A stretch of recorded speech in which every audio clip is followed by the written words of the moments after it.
क्रूर डेविल की अनचाही शादी। कहानी पसंद आई तो वीडियो पर लाइक कमेंट शेयर जरूर करें। एपिसोड 1 शैतान की नानी और उनके दोस्तों का कांड। ये कॉलेज मुंबई के शहर के बीचों बीच कई एकड़ में ही बनाई गई है। ये यूनिवर्सिटी में सिर्फ एक एजुकेशन नहीं, हर एजुकेशन को इसके अंदर सम्मिलित कर बनाया गया है। इस कॉलेज में स्कूल, कॉलेज, ग्रेजुएशन, इसके आगे business management, MBA, medical, fashion design, हर डिपार्टमेंट बनाया गया है। भले ही इस यूनिवर्सिटी का एक एंट्रेंस है पर सभी की दिशा अलग अलग है। इतना कई एकड़ की जमीन में ये बनाई गई है। ये कॉलेज धीरेन्द्र राजावत की पूंजी या यूं कहूं अंतिम इन्वेस्टमेंट है। क्योंकि जिस समय धीरेन्द्र राजावत इस खाली जमीन पर अपनी ड्रीम प्रोजेक्ट इस यूनिवर्सिटी को बनवाना चाहते थे, उस समय उन्होंने अपने जीवन की सारी पूंजी इसमें पानी की तरह बहा दिया था। उसमें दो चांस था, आर या पार, मतलब सक्सेस या फिर बर्बादी। क्योंकि मुंबई में न जाने कितने इंस्टीट्यूट थे पर उनका रिस्क शायद भगवान ने भी उनके साथ दिया। क्योंकि धीरेन्द्र राजावत पास सिर्फ पैसों के लिए नहीं बल्कि उनकी कॉलेज में हर फैसिलिटी थी ताकि हर वर्ग के न्यू जनरेशन वाले अपनी काबिलियत के दम पर एडमिशन ले स्कॉलरशिप से पढ़ाई कर अपनी मुकाम हासिल कर सकते हैं और फिर अपने मेरिट के दम पर उन्हें वहां पर ही जब भी मिल सकती थी। पर ऐसा 100 में सिर्फ 2 को ही यह अपॉर्चुनिटी मिलती है हर साल। और शायद यही नेक विचार की वजह से भगवान ने भी अपना आशीर्वाद धीरेन्द्र जी पर बनाए रखते हैं, जिससे आज इंडिया के टॉप 10 इंस्टीट्यूट में मुंबई में शामिल है। तो ये तो हो गई कॉलेज की इंट्रोडक्शन। अब आते हैं स्टोरी पर। फर्स्ट हमने कॉलेज की बातें सिर्फ इसलिए की क्योंकि इसी कॉलेज में पढ़ती है हमारी अलहन सी शैतान, जिद्दी, बात बात पर सबको धमकाने वाली, जरूरत पड़ने पर किसी से भी बीत जाना, पर सिर्फ उसी से जो अपनी अमीरी और धौंस जमाते थे। इन्हें किसी से डर नहीं लगता, हमेशा सबके मुंह लग जाना, यहाँ तक कि टीचर तक इससे है बहुत परेशान। अपने पापा की परी, माँ की दुलारी, लेकिन माँ इनको ताना मारने का कोई भी मौका नहीं छोड़ती।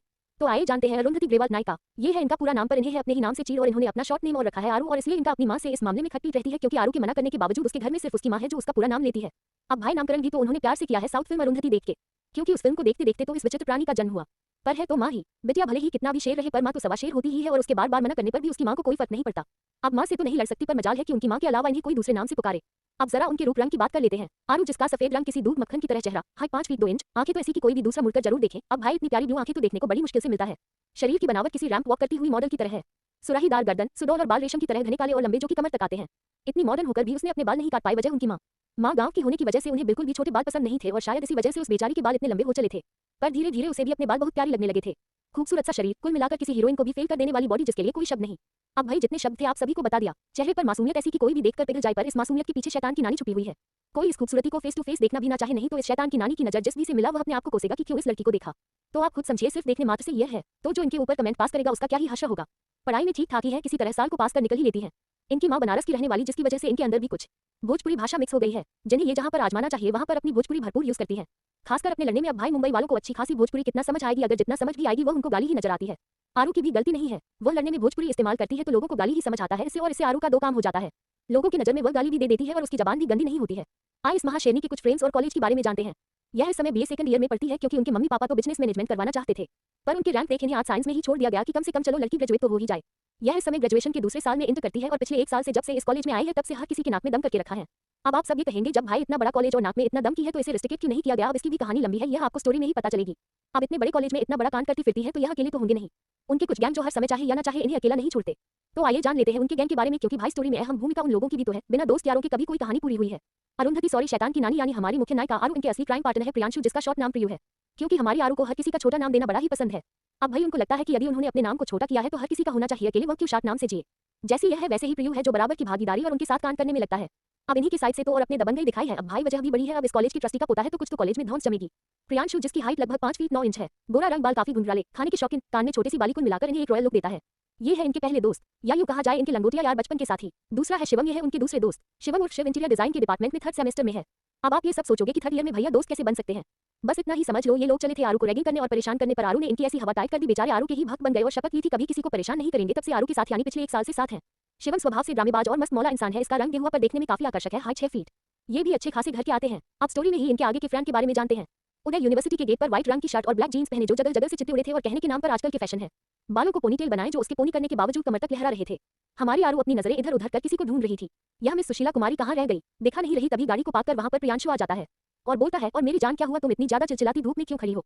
मेरी प्यारी गुड़िया का अगर थोड़ा सा भी स्किन रफ हुआ तो तुम्हारी खूबसूरती पर दाग लग जाएगा। आरू अपने बालों को बड़ी नजाकत से झटकते हुए, ठीक है मेरी तारीफ इतना भी करने की जरूरत नहीं है, पहले उस सुशीला कुमारी को खोजो, नहीं तो आज जो परपंच हुआ है उससे हमें बचाएगा कौन। तभी पीछे से एक लड़की बड़े ही शांत आवाज में बोलती है, पहले मेरा ठीक से नाम लो, नहीं तो आज तुम्हें प्रिंसिपल से कोई नहीं बचा सकता। आरू पीछे मुड़कर उस लड़की को देखते हुए, अब तुम इतनी सीधी सादी भी हो कि तेरा नाम सुशीला नहीं रखूं तो क्या करूं। सुशीला यानी कि सौम्यता, जो स्वभाव से काफी सीधी सादी और टैलेंटेड, खूबसूरत तो बहुत है, आंखें बड़ी बड़ी, हल्का गेहुआ रंग, पढ़ने में क्लास की टॉपर के साथ साथ संस्कार कूट कूट कर भरी है। अपने बात से ही अपनी सौम्यता बिखेरती है, शायद इसलिए उनके माँ बाप ने उनका नाम सौम्यता रखा होगा। पर कभी कभी अपने सीधीपन की वजह से हर किसी से दम हो जाती है, इसीलिए आरू ने इनका नाम सुशीला रखा है। तभी प्रियू, अरे मेरी जान कुछ कर, नहीं तो आज हमारा इस कॉलेज से बाइकट। यदि हमारे हिटलर शहंशाह को इस बारे में पता चला तो हम दोनों का दाना पानी बंद हो जाएगा, समझ रही है कि नहीं। तभी आरू थोड़ी नौटंकी करते हुए और अपने हाथ फैला सौम्यता की तरफ दौड़ते हुए, अरे सुनना सोनू, ये कह वह अचानक उसके आगे आ जाती है जिससे सौम्यता 2 कदम पीछे हो जाती है। तभी आरू, मेरी प्यारी बहना इस बार बचा ले क्योंकि घर पर 2 सीट 4 जा चुका है, अगर इस बार गया तो समझ ले मेरी हिटलर माँ मुझे बनारस भेज देगी और मैं तुम सबके बिना कैसे रहूंगी, यह बोल वह अपनी मासूम चेहरा बनाकर उसके सामने अपनी प्यारी सी नीली आंखें टिमटिमाने लगती है। सोचो तुम सबकी इस वीरान सी जिंदगी में यदि आरू ना रहे तो। तभी पीछे से बरखा आते हुए तो सबकी जिंदगी एक सुकून से भर जाएगा। आरू पीछे मुड़ बरखा को खा जाने वाली नजरों से देखा और चीखकर बोलती है, बखू। वह इतना ही बोल पाती है कि बरखा, हिम्मत भी मत करना मेरा नाम बिगड़ने में, क्योंकि तुम्हारा सारा काला चिट्ठा घर पर चाची को बता दूंगी और मेरी माँ ने इतनी प्यारी सी नाम दी है और मेरे नाम को बिगाड़ने की कोशिश भी मत करना। बरखा गिरवाल यह है आरू की बड़ी माँ की बेटी जो आरू से तो है 2 साल बड़ी है, पर आरू की शैतानियां और उसके अलहल गुंडागर्दी की वजह से बेचारी का 2 साल पीछे नाम कटाकर आरू के साथ कर दिया गया, ताकि वह आरू का ख्याल रख सके और घर वालों को आरू की शब्द में चुगली कर सके। इसलिए बरखा को उससे चिड़मची रहती है, पर यह अपनी बहन से प्यार बहुत करती है, पर जताती बिल्कुल भी नहीं। तभी सौम्यता, अच्छा बस करो अब तुम लोग लड़ना बंद करो और प्रिंसिपल के पास चलते हैं और जैसा मैं कहूंगी वैसा ही तुम लोग करोगे और चुपचाप खड़े रहोगे और आरू की तरफ उंगली दिखाते हुए, यदि तुमने वहां पर कोई कांड करने की कोशिश की तो फिर आगे मुझसे कभी बात मत करना, ये बोल वह चली जाती है। एपिसोड 2, आरू की दादागिरी टेबल का आना। अब आगे, अब तक हम हमारी नायिका और उनके दोस्तों से हमारी मुलाकात हो चुकी है और उनकी जो हमारी इस कहानी की नायिका का नाम है, उनकी हरकतें तो आप पिछले चैप्टर में पढ़ चुके होंगे। उनके दोस्त प्रियांशु, सौम्यता, शिवम और बरखा, फिलहाल में तो यही 4 दोस्त हैं। अब आगे आते हैं स्टोरी पर। सभी इस समय प्रिंसिपल के ऑफिस में एक लाइन से अपने सर को झुकाए हुए खड़े थे। सामने प्रिंसिपल लगातार रूम में टहल रहे थे। वह जितनी बार टहलते उतनी बार आरू अपना सर दाएं बाएं न जाने कितनी बार घुमा रही थी और उसके इस हरकत पर वहीं पर एक और टीचर बैठे जिनका नाम आकाश था। पर्सनैलिटी उनकी एकदम तोंदुमल के जैसी, जिनका अच्छा खासा पेट निकला हुआ था। नाक पर चश्मा टीका आरू को अपने तेज निगाहों से घूर रहे थे और उन्हीं के बगल में बैठी मैडम ममता जो दिखने में किसी मॉडल से कम नहीं लग रही थी, पर आंखें इस समय अंगारे बरसा रही थी और वह अपनी जलती हुई निगाहों आरू को घूर रही थी। सबकी नजरें इस समय आरू पर ही टिकी थी। ये देख आरू को गुस्सा आ रहा था। वह जैसे ही कुछ बोलने वाली होती है वैसे उसे अपने ऊपर घूरती नजर सौम्यता की पड़ती है तो वह चुप हो जाती है। नहीं तो वह यही बोलती, क्या मैं तुम्हें विश्व सुंदरी दिख रही हूँ जो मेरे ऊपर से नजर नहीं हट रही है तुम लोगों की। पर अफसोस वह बोल नहीं पाती। पर आरू को कहाँ अपना मुंह बंद करना, कहाँ रास आ रहा था। वह बड़े नाजुकता से अपने बातों में कोमलता लाते हुए बोली, प्रिंसिपल सर अगर आप इतना ही कमरे में चहलकदमी करेंगे तो अब तक आप पैदल ही पूरे माउंट एवरेस्ट पर चढ़ चुके होते। प्रिंसिपल सर उसे घूर कर देखते हैं और फिर अपने चेयर पर जाकर बैठ जाते हैं और वही टेबल पर रखी एक गिलास पानी को एक सांस में पी जाते हैं और फिर गिलास रख अपने आप को कंट्रोल कर सबकी तरफ देखते हुए मिस अरुंधति गिरवाल जैसे ही इस शब्द को बोलते हैं वैसे ही आयु अपनी एक आईब्रो उठाकर उनको देखती है तो प्रिंसिपल घबरा जाते हैं और हकलाते हुए, मेरा मतलब तुम्हें ऐसी हरकत शोभा नहीं देती। क्या चाहती हो मैं तुम्हारी कंप्लेंट तुम्हारी माँ और पापा से करूं? तुम्हारी न जाने कितनी बार कंप्लेंट हो चुकी है और मिस राधिका का यही कहना है कि 4 सीट तुम्हारे ऊपर और तुम्हारे इस गैंग के ऊपर लगाया जाए और यदि तुमने वह 4 सीट पार कर ली तो फिर इस कॉलेज से तुम्हें रेस्ट्रिक्ट करने से कोई नहीं रोक सकता और तुम्हारी 3 सीट पहले ही साल लग चुकी है तो क्या चाहती हो इस कॉलेज से निकलना है कि अपनी आदतों को सुधारना है? तभी बीच में आते हुए सौम्यता बोली, सर बात क्या है और किस वजह से आप हम सभी को यानी कि आरू को पनिश कर रहे हैं? तभी प्रिंसिपल अपने आवाज में मधुरता लाते हुए, सौम्यता तिवारी उम्मीद करता हूँ इस बार आप उनका पक्ष लेने के लिए कोई झूठ नहीं बोलेगी।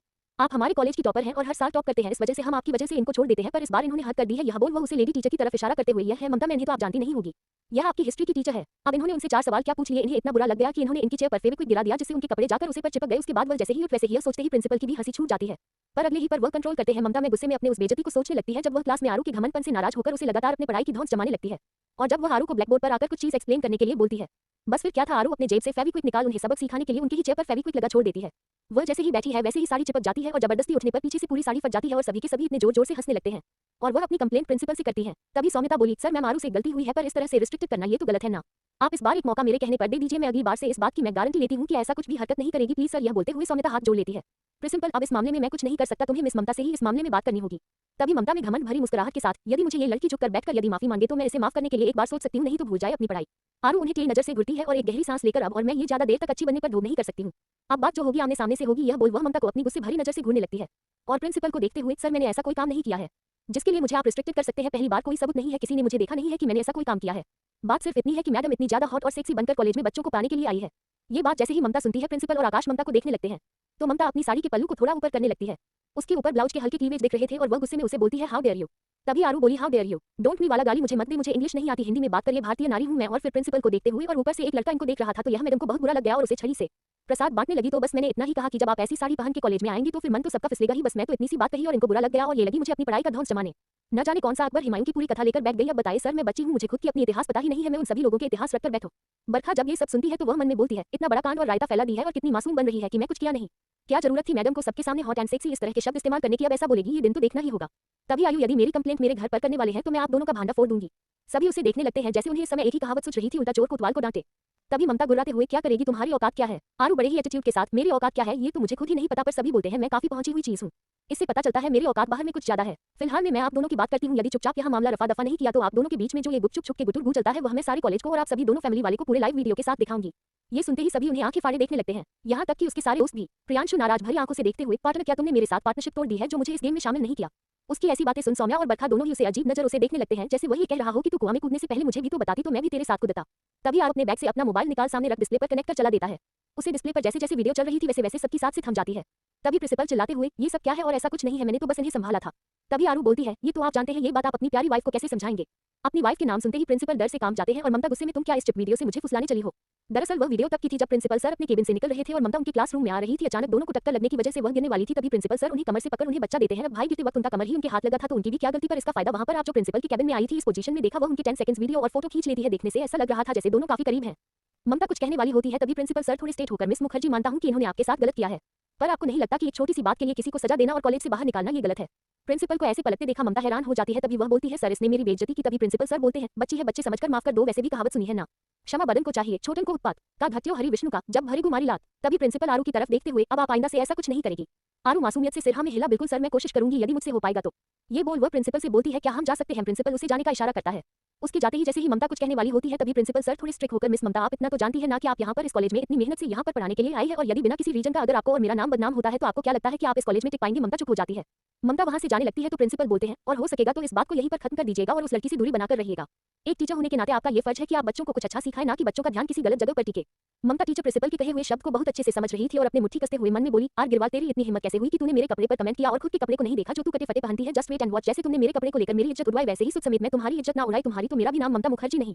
ममता अपने दिल में नफरत लिए वहां से चली जाती है। तभी प्रिंसिपल आकाश की तरफ घूरते हुए क्या यहाँ पर सिनेमा खत्म हो गया या फिर कोई काम करें। आकाश हड़बड़ाते हुए जी सर मैं आपको इस फाइल पर कुछ नाम सबमिट करने के लिए लेकर आया था जो इस बार के न्यू फ्रेशनर लड़के हैं और उन पर आपके सिग्नेचर चाहिए। ये क्या वह बहुत जल्दी फाइल खोलने लगता है।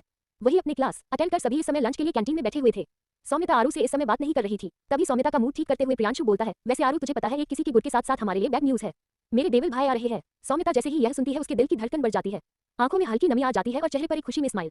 तो वही आरू के मुंह में जो समोसा आधा बाइट काटकर खा रही थी वह अटक जाता है और उसके चेहरे पर एक हल्का सा डर दिखता है। वो प्रियांशु की तरफ देखते हुए बोली देख प्रियू तू किस जन्म का और किस समय का बदला ले रहा है। सही बता तुझे मुझे मारना है, मार ले पर इस तरह से घटिया मजाक मत करना। तभी प्रियांशु मायूस होते हुए मैं सच कह रहा हूँ जान। और जैसे जैसे ही वीडियो के चेहरे को दिखती है उसे समझ आता है कि वह मजाक नहीं कर रहा है। बस फिर क्या था, बेचारी की पूरी खाने पीने की इच्छा ही मर जाती है। ऐसा नहीं था, आरू की स्थिति देख वहां पर सब कोई खुश था। सौम्यता की खुशी की बात कुछ अलग थी पर हर कोई उसे देवल के नाम से ही डर कर बैठ गया था, क्योंकि हर कोई जानता था उसके ना रहने पर वह जो थोड़ी बहुत खुली छूट जीते थे वह किसी की आंखों से ही भस्म होने वाले थे और उनकी आजादी छीनने वाली थी। पर तभी आरू अपनी सोच को झटकते हुए अरे प्रियू टेंशन नॉट, हम घर में अपनी कान नहीं करेंगे, बाहर तो कर सकते हैं। ये बोल वो अपना समोसा खाने लगती है और सभी को ये दिखाती है कि वह कितनी सुकून से है और उसके अंदर का डर ही जानता था कि वह कितनी ज्यादा घबराई है। एपिसोड 3 राजावत गिरवाल फैमिली की इंट्रोडक्शन, सगाई की तैयारी। अब आगे वही मुंबई के एक पॉश इलाके में उससे थोड़ी दूरी पर एक मीडियम साइज का घर बना हुआ था। घर काफी हैवी तो नहीं था पर छोटा सा ही खूबसूरत सा घर था। ये राजन गिरवाल का घर था जो इस घर के मुखिया और आरू के दादा थे। यह एक खुशमिजाज इंसान थे। बेटे और बहू में इन्होंने कभी कोई फर्क नहीं समझा और ना ही लड़के और लड़कियों में। हर किसी को एक बराबर मान और सम्मान मिलता है, पर समय आने पर उनकी बातें हमेशा पत्थर की लकीर होती है और फिर जब यह अपने दादागिरी के अवतार में आते हैं तो फिर सभी चुपचाप इनकी बातों को मानते हैं। उसी घर के अंदर एक औरत जिसका नाम रचना गिरवाल, आरू की मां, वह चिल्लाते हुए बोलती है अरे लता कहाँ मर गई है, यहाँ पर सारा सामान इधर उधर बिखरा हुआ है, एकरा की रख हमको कोई फायदा नहीं हुआ। अरे हम कोनो अमीर जाति का ना है फिर भी हम उनके 2000 महीना देख बाइन तब वो हालत बा। तभी लता दौड़ते हुए आती है और बोलती है अम्मा आप काहे परेशान होते हैं, हम आए रहे थे तो आइए इनके बारे में जान लेते हैं, इन दोनों महाशय के बारे में। रचना गिरवाल उम्र 50 साल, यह है आरू की मां जो बनारस की रहने वाली है। भले ही यह सब पर चिल्लाती रहती है लेकिन दिल की साफ है, पर आवाज में एक कड़कपन। तो वही लता जिसका इस दुनिया में कोई नहीं है। एक समय दर्द की ठोकर खा रही थी। लता जी को मंदिर पर मिली थी जब अचानक एक एक्सीडेंट होने से लता ने इनको बचाया था। तब इन्होंने लता से पूछा तो लता ने बताया कि उसकी चाची ने उसे घर से बाहर निकाल दिया है और उसके माँ बाप नहीं है। तब लता ने उसे अपने घर चलने के लिए कहा तो उसने कहा नहीं माँ जी मुझे कोई नौकरी ढूंढना है, मैं ऐसे ही किसी के घर नहीं रह सकती। तब रचना जी ने मुस्कुराते हुए कहा तुम मेरे साथ चलो, मुझे भी काम करने वालों की आवश्यकता है और मैं तुम्हें उसके पैसे भी दूंगी। ये बोल उसे अपने घर ले आती है। लता उनके साथ घर का सारा काम करवाती है, बदले में उसे पॉकेट मनी 2000 रुपए लता जी देती है पर उससे ज्यादा उसे मान सम्मान देती है। और लता जिसकी उम्र यही करीब 24 साल है वह इस घर को अपना घर मानती है। तभी पीछे से अपनी चश्मे को ठीक करते हुए आरू के पापा अमित गिरवाल उम्र 55 साल, अरे भाग्यवान इतनी ज्यादा क्यों परेशान हो रही है। ये बोल वह सोफे पर बैठ अखबार को खोल उसे पढ़ने लगते हैं। तभी रचना जी गुस्से में आपको चाहे सुबह हो चाहे शाम हो अगर घर पर हो तो बस अखबार लेकर पड़े रहते हैं, ये नहीं कि कम से कम मार्केट से सब्जियां लेते आए। लेकिन नहीं, आइए जानते हैं अमित के बारे में। स्वभाव से चंचल और कोई भी बात को सीरियसली नहीं लेते हैं, या यूं कहा जाए वह टेंशन नहीं लेते, शायद इसीलिए हर परिस्थिति को अपने स्वभाव के अकॉर्डिंग उसे मैनेज कर आगे बढ़ जाते हैं। इसलिए एक मिडिल क्लास होने के बावजूद अपने घर के सारे लोगों की जरूरत को बहुत अच्छे से मैनेज करते हैं क्योंकि यह टेंशन नहीं लेते। पर उनके बारे में और भी बहुत कुछ बात है जो आगे आपको पता चलेगा। इनकी चंचलता और मस्ती शायद इन्हीं से आरू में गई है। तभी बाहर से ब्रिजेश अंदर आते हुए रचना कितनी परेशान हो जाती हो, जब हम गए थे तो हम सब्जी लेते आए हैं, ये बोल उन्हें थैला सब्जियों का पकड़ा देते हैं। तभी रचना थैला पकड़ते हुए भैया बात वो नहीं है, आपको पता है ना शाम को राजावत विला में उनकी बेटी की सगाई है और हम सभी लोगों को भी बुलाया है वहां पर। अब बताइए वहां के लिए भी तो गिफ्ट वगैरह खरीदना ही पड़ेगा ना। पर ये यहीं पर बैठे हुए हैं, हम कब से बोल रहे हैं चले कुछ लेने के लिए जा नहीं रहे हैं, ऊपर से जब सब्जी के लिए बोली तो अखबार लेकर बैठे हैं। तभी राजन आरू के दादा उम्र 75 साल अपने कमरे से बाहर निकल जाकर सोफे पर बैठते हुए बोलते हैं अरे हमारी बिटिया रानी आ रही है ना, उसी के साथ चले जाना। वैसे भी वह सब लड़कियां हैं, उन सबको अच्छे से पता है क्या गिफ्ट देना है क्या नहीं। तभी रचना हाथ जोड़ते हुए पापा जी आप अपनी बेटियों को हमसे दूर ही रखे तो अच्छा है, एक तो एकदम निकम्मा है और दूसरी को अपने साथ निकम्मा बनते चले जा रही है। वो एक काम करती नहीं है और बिगड़ने पर तुली रहती है, इससे अच्छा हम खुद ही चले जाएं। फिर लता को चिल्लाते हुए अरे ओ लता चलो जल्दी जल्दी शाम के नाश्ता की तैयारी कर, मेरे साथ मार्केट चलो। ये वह सब्जी लेकर किचन में चली जाती है। सभी उनको देखकर नाम में सिर हिलाते हैं। तभी राजन जी अमित की तरफ देखते हुए बोलते हैं क्या हुआ तुम्हें आज ऑफिस नहीं जाना। तभी अमित वह मैंने आज छुट्टी ली थी, रचना की तरफ इशारा करते हुए। इनके लिए पर यह सुनने को माने तब ना उनकी बात पर राजन और ब्रिजेश दोनों ही मुस्कुरा देते हैं। आइए इनके घर के कुछ और सदस्यों के बारे में जान लेते हैं ताकि स्टोरी में आसानी रहेगी। आरू नायिका, राजन दादा दादी स्वर्गवासी है, इनके 2 पुत्र हैं, बड़ा बेटा ब्रिजेश और छोटा बेटा अमित, एक बेटी जिसका नाम मधु है जिसकी शादी हो गई है और वह अपने ससुराल में रहती है। ब्रिजेश की वाइफ सिया जब बरखा जब 2 से 3 साल की थी तभी स्वर्गवासी हो गई थी बीमारी की वजह से, तब से बरखा के लिए उसकी मां रचना जी ही सब कुछ है। ब्रजेश का एक बड़ा बेटा है वैभव, उनके बारे में हम आगे जानेंगे। राजन जी का छोटा बेटा अमित जिसकी वाइफ रचना है और इकलौती बेटी अरुंधति यानी कि आरू, यह है इनका एक छोटा सा परिवार जिसमें लता भी शामिल है। वहीं दूसरी तरफ गिरिवाल के घर के जस्ट कुछ ही दूर पर एक बड़ा सा विला जो किसी हवेली से कम नहीं था। शायद वह हवेली देखने में ही 100 वर्ष से ज्यादा पुरानी लग रही थी, पर आज भी उसकी देखरेख ऐसे की गई थी कि वह एक अच्छी खासी धरोहर दिख रही थी। वहां पर काफी ज्यादा भागा दौड़ी हो रहा था। एक तरफ महाराज जी बैठे ढेर सारी मिठाइयां बना रहे थे तो उसी घर के अंदर पूरी तरह से चहल पहल थी। ये घर धीरेन्द्र सिंह राजावत का था जो यहाँ के मुखिया थे। ये घर बाहर से भले ही पुराने डिजाइन का था, पर उसकी डिजाइन यह दर्शा रही थी कि यह एक समय राजा का घर था। बड़ा सा गेट, बाहर कई सारे फाउंटेन लगे हुए, कई सारी पेड़ों के बीच से जाते हुए सिक्के और घर का अलग ही दृश्य दर्शा रहा था। पर अंदर उतना ही ज्यादा न्यू और क्लासी था, उससे भी ज्यादा यहाँ के लोग क्लासी थे। उसी के अंदर एक उम्रदराज औरत जिनकी उम्र यही करीब 70 साल रही होगी, व्हाइट कलर के शिफॉन साड़ी पहने, गले में मोतियों की माला, आंखों पर चश्मा, पर चेहरे पर एक तेज, वह सभी सर्वेंट को ऑर्डर देते जा रही थी। रघु, ये जल्दी से सारे पर्दा को बदलो, सब कुछ आज तैयारी कर लो ताकि रात को कोई काम छूटना नहीं चाहिए, ये बोल वह सभी को आदेश देने लगते हैं। लिए उनके बारे में जानते हैं। यह है कुसुम सिंह राजावत, घर की लेडी मुखिया धीरेन्द्र सिंह राजावत की पत्नी। कुसुम सिंह को इतनी ज्यादा परेशान होते देख सीढ़ियों से नीचे उतरकर आती हुई एक महिला जिसकी उम्र यही करीब 55 साल रही होगी। वह थोड़ी तेज और कठोर आवाज में बोलती है, माँ साहब, आपको पता है कि आपको बीपी की बीमारी है और आपको टेंशन लेने के लिए मना किया गया है। इस घर में इतने सारे नौकर हैं, क्या आपको जबरदस्ती काम का टेंशन लेना जरूरी है? ये सुनते ही कुमुद सिंह सकपका जाती है और मन में बोलती है, को आ गई घर की लेडी डॉन और घर की हिटलर। पता नहीं इसकी दुश्मनी क्या है मुझसे, जब से इस घर में आई है मेरी तो कोई वैल्यू ही नहीं है। ये सब वह अपने मन में ही बोल सकती थी क्योंकि उस औरत के सामने बोलने की उनकी हिम्मत उनकी नहीं थी। तभी वह औरत जिनका नाम राधिका सिंह राजावत था, वो थोड़ी तेज आवाज में, मुझे अगर मन में मुझे कोसना हो गया हो तो आप जाकर अपनी दवा खाएं और हाँ, आपको टेंशन लेने की जरूरत नहीं है, सब कुछ शाम तक ओके हो जाएगा। आखिर राजावत परिवार की बड़ी बेटी की सगाई है, इसमें हम कोई कमी नहीं रहने देंगे। ये सभी आपस में बात कर ही रहे थे, तभी दूर से एक तेज आवाज गुजती है, दादी मैं आ गया। ये कोई और नहीं प्रियांशु था जो इस घर का सबसे छोटा बेटा था। वह आते ही अपने दादी से लिपट जाता है, पर तभी उसे एक तेज आवाज सुनाई देती है, प्रियांशु लगता है आप अपना मैनर भूल चुके हैं, पहले जाकर फ्रेश होइए और खुद को क्लीन कर फिर बाहर आइए। अपनी माँ की आवाज सुन बेचारा डरकर अपने दादी से अलग हो जाता है और चुपचाप अपने कमरे में चला जाता है और मन ही मन अपने मन को कोसने लगता है, यह मेरी हिटलर माँ कुछ दिन के लिए कहीं चली क्यों नहीं जाती? जब देखो तब ये करो, वो मत करो, हाथ धो लो, ऐसे मत बैठो, वहां मत जाओ, इस घर में तो मेरी कोई इज्जत ही नहीं है। ये बोल वह अपने रूम में पैर पटकते हुए चला जाता है। तभी विक्रम धीरेन्द्र सिंह राजावत के साथ अंदर आते हुए बोलते हैं, राधिका क्यों इतना बच्चों को डरा कर रखती है? अरे वह बच्चे हैं, अभी मस्ती नहीं करेंगे तो कब करेंगे? तभी राधिका, वहां बैठते हुए, बच्चे हैं इसीलिए तो उन पर दबाव बना रहे हैं, नहीं तो उन्हें थोड़ी सी छूट दी जाए तो वह अपनी मनमानी करने लगते हैं। वैसे तो आपको तो बच्चों को डांटना नहीं है, उनको सर पर चढ़ाकर रखते हैं, तो किसी को तो घर में अनुशासन रखना होगा। विक्रम कुछ कह नहीं पाते, तभी वह थोड़ा चिढ़कर बोलते हैं, वैसे आपका लाडला सुपुत्र कब आ रहे हैं जो आप ही की तरह खड़ूस, मेरा मतलब बहुत समझदार है। राधिका को उनके बात में अपने लिए ताना साफ समझ आ रहा था, पर तभी वो बहुत प्राउडली बोलते हैं, वह शाम तक आ जाएंगे, हो सकता है सगाई के मुहूर्त तक। तो दोस्तों आइए जान लेते हैं इन रईस जादव को। अधिराज सिंह राजावत हीरो, इनका इंट्रोडक्शन तो आप स्टोरी में आते ही पढ़ चुके होंगे। धीरेन्द्र राजावत और कुसुम सिंह राजावत इस घर के बड़े मुखिया हैं, यानी कि हमारे हीरो के दादा दादी। विक्रम सिंह राजावत और राधिका सिंह राजावत ये हमारे हीरो के माता पिता। विक्रम के 3 बच्चे हैं, बड़ा बेटा अधिराज, दूसरी बेटी जिसका नाम रिया है और तीसरा भाई प्रियांशु। आज रिया की ही सगाई है। इनके 2 चाचा है जिसमें से एक का नाम अमन और दूसरा का नाम अजीत है। इन दोनों के फैमिली मेंबर के बारे में आगे पता चलेगा। शाम का समय, गिरवाल हाउस। अब तक हमारी चुलबुली नटखट भी अपने घर पर पहुंच चुकी थी और वह जब से आई थी तब से अपने माँ की डांट खाई सुन रही थी क्योंकि उनकी माँ उनकी पूरी कब्र छान मारी थी तो उनकी बेटी के लिए उनको एक भी धन का कपड़ा नहीं था। वह अपनी बेटी पर चिल्लाते हुए, मुझे एक बात नहीं समझ आता, तुम अपने लिए खरीदने का जाती हो? अरे हम गृहस्थी में इतना बिजी हो जाते हैं कि हम तुम्हारे ऊपर ध्यान नहीं देते तो तुम अपने लिए यही कटे फटे कपड़ा खरीदती हो। तभी बरखा की तरफ देखते हुए, और बरखा तुम और तुमने मुझे इसकी सारी बातें छुपानी शुरू कर दी है। अरे ये कौन सा जन्म घुट्टी तुमको पिलाती है जो तुम सिर्फ इसी की बात सुनती हो? बरखा कुछ बोलने वाली थी तभी आरू बोलती है, क्यों इतनी ज्यादा चिक चिक कर रहे हो? अरे यार सगाई ही है, कोई शादी नहीं है, और वैसे भी मेरी शादी नहीं है जो मुझे एक संस्कारी बहू बनकर जाना है। अरे वहाँ पर कोई तो स्मार्ट हैंडसम और लटके झटके वाले दिखना चाहिए, और वैसे भी मुझे तो वहाँ पर डांस करना है और आप हो कि मुझे साड़ी पल्लू में बांधना चाहते हो। तभी रचना जी गुस्से में चुप, एकदम चुप, ये कह वह दोनों को ही अपने रूम में आने का इशारा करती है। उनके चले जाने पर बरखा आरू को गुस्से में देखते हुए, तेरी वजह से मैं हमेशा डांट खाती हूँ, तुझे तो मैं छोड़ूंगी नहीं, ये बोल वह रचना के पीछे चली जाती है। तभी आरू बेफिक्रे से कुछ ज्यादा ही ओवर टेंशन पाल के बैठी है, मेरी माता रानी, ये कह किसी को फोन लगाने लगती है। तभी उसे बरखा की आवाज आती है, अगर तू 1 सेकंड के अंदर मेरे पास नहीं आई तो फिर मैं जा रही हूँ सब कुछ बताने तेरा कांड। ये सुनते ही आरू फड़फड़ा जाती है और तुरंत बाहर निकल जाती है। एपिसोड 4, अधिराज का इंडिया आना, रेप और मर्डर केस का इल्जाम। अब आगे, राजावत हवेली पूरी तरह से खूबसूरती से दुल्हन की तरह सजाया गया था क्योंकि आज इस घर की बड़ी बेटी की सगाई थी। रिया राजावत जो कि विक्रम राय जादा की बड़ी बेटी थी, आज उसकी शादी नामी गिरामी सीएम धीरज आहूजा के बेटे अनिरुद्ध आहूजा के साथ हो रही थी। इसे हम एक बिजनेस डील भी बोल सकते हैं क्योंकि यह राधिका राजा ने इस रिश्ते को पसंद की थी। इस शादी में लड़की की तो मर्जी नहीं थी पर लड़का रिया को पसंद करता था। धीरज और विक्रम बचपन के दोस्त थे और अनिरुद्ध का अपना खुद का टेक्सटाइल्स बहुत बड़ा बिजनेस था जो वह इंडिया में टॉप 10 में आता था। वही एक कमरे में उसे लड़की को यानी कि रिया को अच्छे से तैयार किया जा रहा था। वह काफी खूबसूरत थी, लंबे नाक, खूबसूरत पिंक होठ, बेदाग चेहरा, छोटे छोटे बाल जो कि उसके कंधे तक आते थे। हाइट यही करीब 5 फीट 4 इंच, पर उसका चेहरा देखकर लग नहीं रहा था कि वह खुश है। ऐसा लग रहा था जैसे उसकी शादी जबरदस्ती कराई जा रही हो। तभी उस रूम का दरवाजा खुलता है तो उस रूम में उसकी ही उम्र की ही एक लड़की जिसका नाम तान्या था वह अंदर जाती है और दरवाजा बंद कर देती है। तान्या को देख वह लड़की जो अब तक ब्यूटिशियन वालों को भेज चुकी थी वह तान्या के पास जाते हुए, तान्या क्या हुआ तुम्हें, राहुल की कोई खबर मिली? तभी तान्या उसे हाँ में सिर हिलाकर बोलती है, हाँ तान्या मुझे उस राहुल की खबर मिली है और मेरी उससे बात भी हुई है। तभी रिया की आंखों में आंसू आ जाता है और वह रोते हुए बोलती है क्या हुआ है? तभी तान्या बोलती है, तेरी माँ ने उसे बहुत ज्यादा डराया धमकाया है इसलिए वह वहाँ से चला गया है। ऐसा नहीं है कि वह डर गया था, लेकिन उसके खानदान को उजाड़ने की बात तुम्हारी माँ ने की इसलिए वह फिलहाल के लिए चला गया है। लेकिन पता है उसने कहा है कि वह तुमसे प्यार करता है और अभी तो सगाई हो रही है, उसने कहा है कि तुम सगाई कर लो, तब तक वह शादी होने से पहले वह तेरा हाथ मांगने खुद आएगा। ये बात जैसे ही रिया सुनती है उसकी आंखों में आंसू आ जाता है और वह वहीं पर बैठकर बोलती है, तान्या सिर्फ 1 हफ्ता रह गया है शादी को और कितना समय चाहिए उसे, मैं उसके बिना नहीं रह पाऊंगी, अगर मेरी शादी उससे नहीं हुई तो मैं मर जाऊंगी। तभी तान्या बोलती है, धीरे बोल, नहीं किसी को पता चल जाएगा, तू जानती है ना क्या होगा। वह सभी आपस में तो बात कर रहे थे पर इन सबसे बेखबर की कोई खिड़की से उन दोनों की बातें सुन रहा था और वह कोई और नहीं प्रियांशु था। वह ये बात जैसे सुनता है वह मन में बोलता है, क्या मेरी हिटलर माँ दीदी की शादी जबरदस्ती कर रही है, नहीं कुछ तो करना पड़ेगा, ये बोल वह वहाँ से निकल जाता है। शाम के समय वही धीरे धीरे सभी लोग वहाँ पर एकजुट हो चले थे। एंट्रेंस पर रिया के चाचा चाची खड़े होकर उन सभी लोगों का स्वागत कर रहे थे। आज के सगाई के फंक्शन में बड़े बड़े बिजनेसमैन, पॉलिटिशियन, नेता लोग आए हुए थे। तभी वहां पर गिरवाल फैमिली भी पहुंचती है। उनकी फैमिली को देखते हुए रिया की चाची यानी कि शिल्पा का मुंह बन जाता है और बोलती है, आ गए फटी चलो। तभी उनके चाचा उनके पति यानी कि अमन बोलते हैं, शिल्पा अपना मुंह बंद करके रखो, मैं कोई तमाशा नहीं चाहता। ये बोल मुस्कुराते हुए उन सभी लोगों को अंदर आने के लिए बोलते हैं। तभी वहां से दादा राजन जी, अमित और रचना और बरखा सभी अंदर आते हैं। बरखा तो पूरे घर को देखकर ही खुश हो जाती है। ऐसा नहीं है कि वह इस घर में आई नहीं थी और वह बहुत कम आती थी। इस घर में सबसे ज्यादा आरू का ही आना जाना था। तो वही फिलहाल में पीछे के रास्ते से बालकनी से ताकते हुए अंदर घुसती है क्योंकि उसे प्रियांशु ने अपने पास बुलाया था। तो वही दूसरी तरफ एयरपोर्ट पर जैसे ही फ्लाइट लैंड होती है वैसे ही उसमें से एक लंबा चौड़ा पर्सनैलिटी अपने आंखों पर गॉगल्स लगाते हुए नीचे उतरता है और उसी के साथ उसके अगल बगल 2 आदमी और जिसकी पर्सनैलिटी उसी की तरह काफी अच्छी थी और उनके पीछे लगभग 5 से 6 बॉडीगार्ड बाहर निकाल कर आते हैं। ये है अधिराज सिंह राजावत, जिसकी लंबाई यही करीब 6 फीट 2 इंच, उम्र यही करीब 32 साल। पर्सनैलिटी ऐसी की कोई भी देखे तो बस फिदा हो जाए और उसे पाने की चाहत रखने लगे। पर उसके आसपास का ऑरा ही काफी ज्यादा खतरनाक लग रहा था। उसकी वह आंखें जो कि बुरी थी लेकिन काफी गहरी और डार्क नजर आ रही थी। उसके बाल काफी स्ट्रेट थे जो उसके बाल सिर पर बिखरे हुए थे। वह उसे काफी हैंडसम लुक देता था, साथ ही डेंजरस। देखने में जितना ही कातिलाना उससे ज्यादा खूंखार। अपने हाथों में अपने रिस्ट वॉच को ठीक करते हुए वह बाहर निकलता है। एक बार आसमान की तरफ देखते हुए, I am back to India, ये बोल उसके चेहरे पर एक तिरछी सी स्माइल आ जाती है।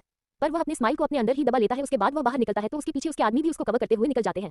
सभी बाहर निकल ही रहे थे तभी अचानक जो किसी फिल्म स्टार का फोटो खींचने के लिए मीडिया जमी हुई थी, अचानक उनमें से एक की नजर अधिराज पर पड़ती है तो वह सारे मीडिया वालों को तुरंत इशारा कर अपना रुख ही बदल लेते हैं और अधिराज के सामने आते हुए, अगर हम सही पहचान रहे तो आप बिजनेस टाइकून अधिराज सिंह राजावत है।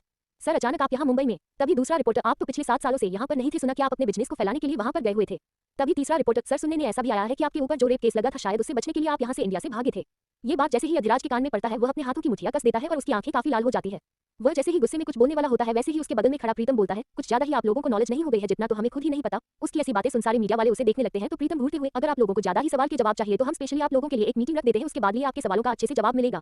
सभी रिपोर्टर जैसे ही यह सुनते हैं वैसे ही उनके रोम कांप जाती है, क्योंकि उन्होंने उल्टी खबर सुनी थी कि अधिराज सिंह राजावत सामने से जितना साफ और सीधा समझ में आता है उसके पीछे उसका एक अलग ही रूप छुपा हुआ है। और ऊपर से 7 साल पहले का वह राज जिसमें उसके ऊपर एक रेप केस लगा था, उसके बाद अचानक कुछ लोगों का मौत का इल्जाम अधिराज पर लगा था, लेकिन वह सबूत न मिलने पर अधिराज को जेल नहीं हुई थी। उसके बाद ही वह विदेश चला गया था और आज इतने समय बाद वापस आ रहा है। एपिसोड 5, प्रियांशु और आरू की हॉट परफॉर्मेंस। अधिराज की नजर आरू पर गंदी नजर। प्लीज आपसे उम्मीद है यदि आपको स्टोरी पसंद आए तो रिव्यू देना ना भूले ताकि मेरी स्टोरी आगे बढ़ सके। अब आगे प्रीतम जैसे ही अधिराज को इतना गुस्से में देखता है वह उन रिपोर्टर पर अपने दांव पेंच कस देता है, जिससे रिपोर्टर थोड़े पीछे हो जाते हैं क्योंकि प्रीतम की बातों में उन्हें एक धमकी और एक चेतावनी नजर आ रही थी। रिपोर्टर तुरंत अपना रुख चेंज करते हुए सवाल पूछता है, सर पता चला है कि आपकी बहन की आज सगाई है। तभी प्रीतम उन सभी को देखते हुए, गुड क्वेश्चन और अब हमें यहाँ से निकलना है क्योंकि हमारी बहन की सगाई है, ये बोल वह अधिराज को चलने का इशारा करता है तो अधिराज एक नजर उन सभी को देखते हुए वहाँ से निकल जाता है। वह जैसे ही एयरपोर्ट से बाहर आते हैं वैसे ही उनके लिए 4 से 5 बड़ी बड़ी गाड़ियां मर्सिडीज लगी हुई थी, जिसमें से एक गाड़ी को बॉडीगार्ड खोलता है तो उसमें अधिराज बैठ जाता है और उसके बगल में प्रीतम और उसके आगे की गाड़ी में एक और शख्स जिसका वैभव था वह भी बैठ जाता है। उन सभी की गाड़ियां धीरे धीरे निकलने लगती है। अधिराज अपना सर काट टिकाता है तभी Vaibhav, are you okay Adhiraj? Adhiraj बस वो कहता है और उसके बाद बोलता है, जिस रिपोर्टर ने वह सवाल किया था जरा उसकी अच्छे से खातिरदारी करो। ये सुनते ही प्रीतम अपनी आंखें मींच लेता है। वह अधिराज का माइंड डाइवर्ट करना चाहता था पर उसे नहीं पता था कि अधिराज इस चीज को नोटिस करेगा और आज के दिन पर ऐसा कुछ करेगा। प्रीतम को ना बोलना देख अधिराज उसकी तरफ अपनी डाक आंखों से देखता है तो एक पल के लिए प्रीतम घबरा जाता है और वह एक गहरी सांस लेकर हाँ ने सिर हिला देता है। वही राजावत पैलेस में प्रियांशु और आरू दोनों ही अपने कान में लग चुके थे जैसे दोनों एक सीआईडी बन चुके हो। प्रियांशु ने उसे रिया के कमरे में हुई बातों को बताता है, जिससे आरू अपने उल्टी पुल्टी दिमाग लगाते हुए बस इतना ही समझ पाती है कि लगता है दी को ये लड़का बिल्कुल पसंद नहीं है और वह भाग के शादी कर रहे हैं। चलो इस बारे में हम घर में दादी को बता देते हैं, नहीं तो ऐसा ना हो कि दीदी यहाँ से चली जाए। तभी प्रियांशु उसके सिर पर मारते हुए, अरे बेवकूफ, यदि दीदी चली गई या पकड़ी जाएगी तो फिर उनको डांट भी पड़ सकती है। तभी आरू अपने सिर पर टैप करते हुए, तो फिर हमें क्या करना चाहिए? प्रियांशु कुछ सोचते हुए कहता है, एक आइडिया है, क्यों ना हम दीदी के उस बॉयफ्रेंड का पता लगाएं और उसको सीधे लाकर शादी में खड़ा कर दें, जिससे दीदी बहुत खुश हो जाएंगे और हमें गिफ्ट में शाबाशी भी मिलेंगे। ये सुनते ही आरू भी खुश हो जाती है। वह बोलती है, हाँ ठीक है पर एक प्रॉब्लम है। प्रियांशु, वह क्या? आरू, प्रॉब्लम यह है कि आज अभी तो सगाई हो रही है और हम अचानक कैसे ढूंढे? तो प्रियांशु याद करते हुए बोलता है, अभी दी की शादी में टाइम है तो क्यों ना हम इसे एक हफ्ते में पता करते हैं कि वह इंसान कौन है। तभी आरू हाँ में सिर हिलाते हैं, फिर दोनों एक दूसरे को ताली मारते हुए और खुश होते हुए चले जाते हैं। वही सगाई की फंक्शन जोरों शोरों से हो चली थी। तभी लड़के वाले भी सगाई में अपने पूरे रिश्तेदारों के साथ चले आए थे। स्टेज पर अनिरुद्ध बैठा हुआ था। तभी राधिका जी आती है और अपने हाथ में माइक लेते हुए बोलती है, hello everyone, as you all know our daughter is engaged and we have fixed it with Anirudh son of our family friend Dheeraj. हम आप सभी को इनवाइट करते हैं, आप सभी अपना आशीर्वाद दें उनके मंगलमय जीवन के लिए। सभी उनकी बात पर ताली बजाते हैं। हमारे एक इंपॉर्टेंट मेंबर अभी आने वाले हैं, बस थोड़ी ही देर में सगाई शुरू होगी। सभी लोग इधर उधर देखने लगते हैं। घर के सभी मेंबर देखते हैं। तभी अचानक वहां पर गाड़ियां रुकने की आवाज आती है। सभी लोग बाहर की तरफ देखने लगते हैं तो बाहर से गाड़ियों से एक बॉडीगार्ड जाकर गाड़ी को खोलता है और उसमें से अधिराज सिंह राजावत बाहर कदम रखता है और उसके पीछे प्रीतम और वैभव दोनों ही खड़े हो जाते हैं। उसके बाद उसके बॉडीगार्ड भी। उसकी इतनी बड़ी पर्सनैलिटी देख सभी देखते रह जाते हैं। कुछ के तो कानों ही कानों में कानाफूसी भी होने लगती है। अरे ये तो वही है ना, उनके घर का बड़ा बेटा जो इस घर से निकाला जा चुका था और तो और सुना था इस पर केस भी चला था मर्डर और रेप का। यह अचानक यहाँ तभी दूसरा आदमी, भाई बड़े बड़े लोगों की चोचले हैं, दिखावा ऐसे करते हैं जैसे किसी से कोई लेना देना ही ना हो। लेकिन देखो समय पड़ने पर आखिर बुला ही लिया ना अपने घर पर। ये सभी बात सभी आपस में जरूर कर रहे थे पर किसी को भी यह बात बोलने की हिम्मत उतनी नहीं थी कि इस बात को तेज में बोल सके। अधिराज को देखते ही दादी की आंखों में आंसू आ जाते हैं तो वही राधिका शून्य भाव से अधिराज को देख रही थी। आधी रात जाकर चुपचाप वहां पर एक चेयर पर जाकर बैठ जाता है और उसी के आसपास सभी लोग। ये देख राधिका जी के मन में एक कसक सी उठती है पर वह फिलहाल में कुछ बोलना नहीं चाहती थी। तभी रिया के ऊपर फ्लैशलाइट जलती है और उसको वहां से लाया जाता है। हल्के क्रीम और मैरून कलर के मिक्स लहंगे में मान, गले में एक खूबसूरत सा हार, हाथों में चूड़ियां, बालों का जुड़ा बनाए, दुपट्टे को साइड में पिनअप किया हुआ, वह काफी ज्यादा खूबसूरती से तैयार थी। किसी परी से कम नहीं लग रही थी। उसको अनिरुद्ध के बगल में बैठाया जाता है जहां पर 2 चेयर लगी थी। अनिरुद्ध की नजर जब रिया पर जाती है तो वह उसे एक पल के लिए देखता रहता है, पर अगले ही पल उसकी नजर सामने बैठे अधिराज पर जाती है। उसे देख उसके चेहरे पर एक तिरछी स्माइल आ जाती है जिसे अधिराज अच्छे से नोटिस कर रहा था। तभी अनिरुद्ध अपने मन में, अब तुझे पता चलेगा अधिराज सिंह राजावत की दर्द क्या होता है। ये बोल वह चेयर पर बैठ जाता है। एक हाथ में रिया का हाथ लेकर, जिसे देख अधिराज के चेहरे का एक्सप्रेशन तो नहीं बदलता पर उसकी पकड़ अपने चेयर पर कस जाती है। तो वहीं पर बैठे वैभव की नजर जैसे ही ब्रिजेश पर जाती है, ब्रिजेश की आंखें नम हो जाती है। वैभव उन्हें अपनी आंखों से कुछ इशारा करता है और ब्रिजेश और वहीं पर खड़ी रचना अपने आंखों के आंसू पोंछ लेती है। तभी धीरेन्द्र जी राजन के पास आते हुए, तो राजन कैसा लगा हमारा दामाद? राजन मुस्कुराते हुए, लाखों में एक है तुम्हारा दामाद। तभी धीरेन्द्र थोड़ा चिंतित स्वर में, राजन मुझे तुमसे कुछ जरूरी बात करनी है। राजन धीरेन्द्र को इतना सीरियस देखकर बोलता है, क्या हुआ? तभी धीरेन्द्र, हम सगाई के बाद बात करते हैं। राजन हाँ में सिर हिला देते हैं। राजन और धीरेन्द्र काफी ज्यादा क्लोज फ्रेंड थे या फिर यह कहा जाए जिगरी फ्रेंड। तभी मुहूर्त के हिसाब से सगाई की समय हो चुका था। वह सभी खड़े होते हैं तो सभी लोग खड़े हो जाते हैं। फिर पंडित जी के कुछ मंत्र उच्चारण के बाद दोनों ही एक दूसरे को अंगूठी पहनाते हैं और तालियां की गूंज पूरी जगह गूंज जाती है। सभी लोग अपनी आपकी लाई हुई गिफ्ट उन दोनों को देते हैं। तभी रिया की नजर अधिराज पर जाती है। अधिराज को देख जैसे ही वह कदम बढ़ाती है वैसे ही उसकी नजर अपने हाथ पर जाती है जिसे अनिरुद्ध ने पकड़ा हुआ था।